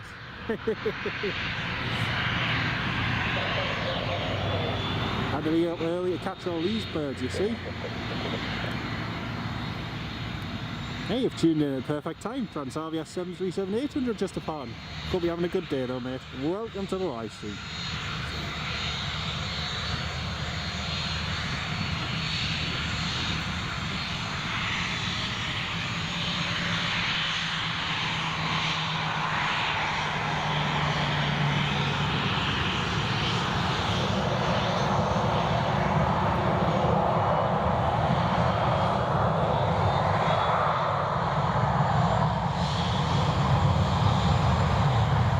You slept in by 2.5.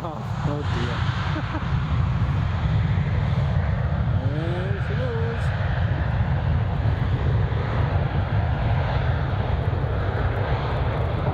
Oh, it's just started raining heavily, for goodness sake. Gonna have to put the waterproof cover on in a sec.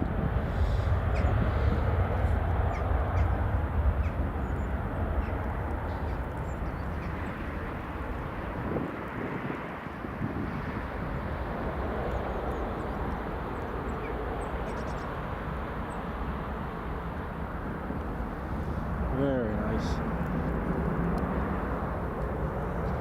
Well, it's a Transavia up and away. Next up we've got, sure, let's just have a quick look, because I did see there was another Venom coming in. Oh no.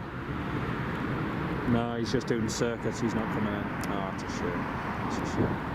Well, next up's going to be the Jet 2. That's going to be the next one. Thank you for the... Which was that one?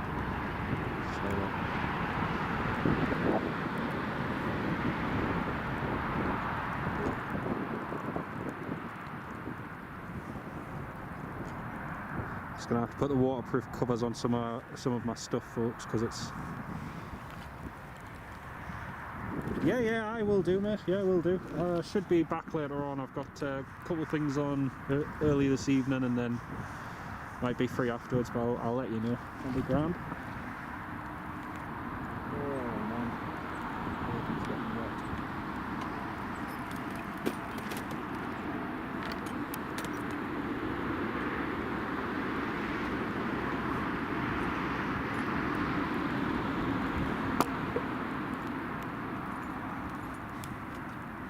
Well folks, it's just as well we're on to the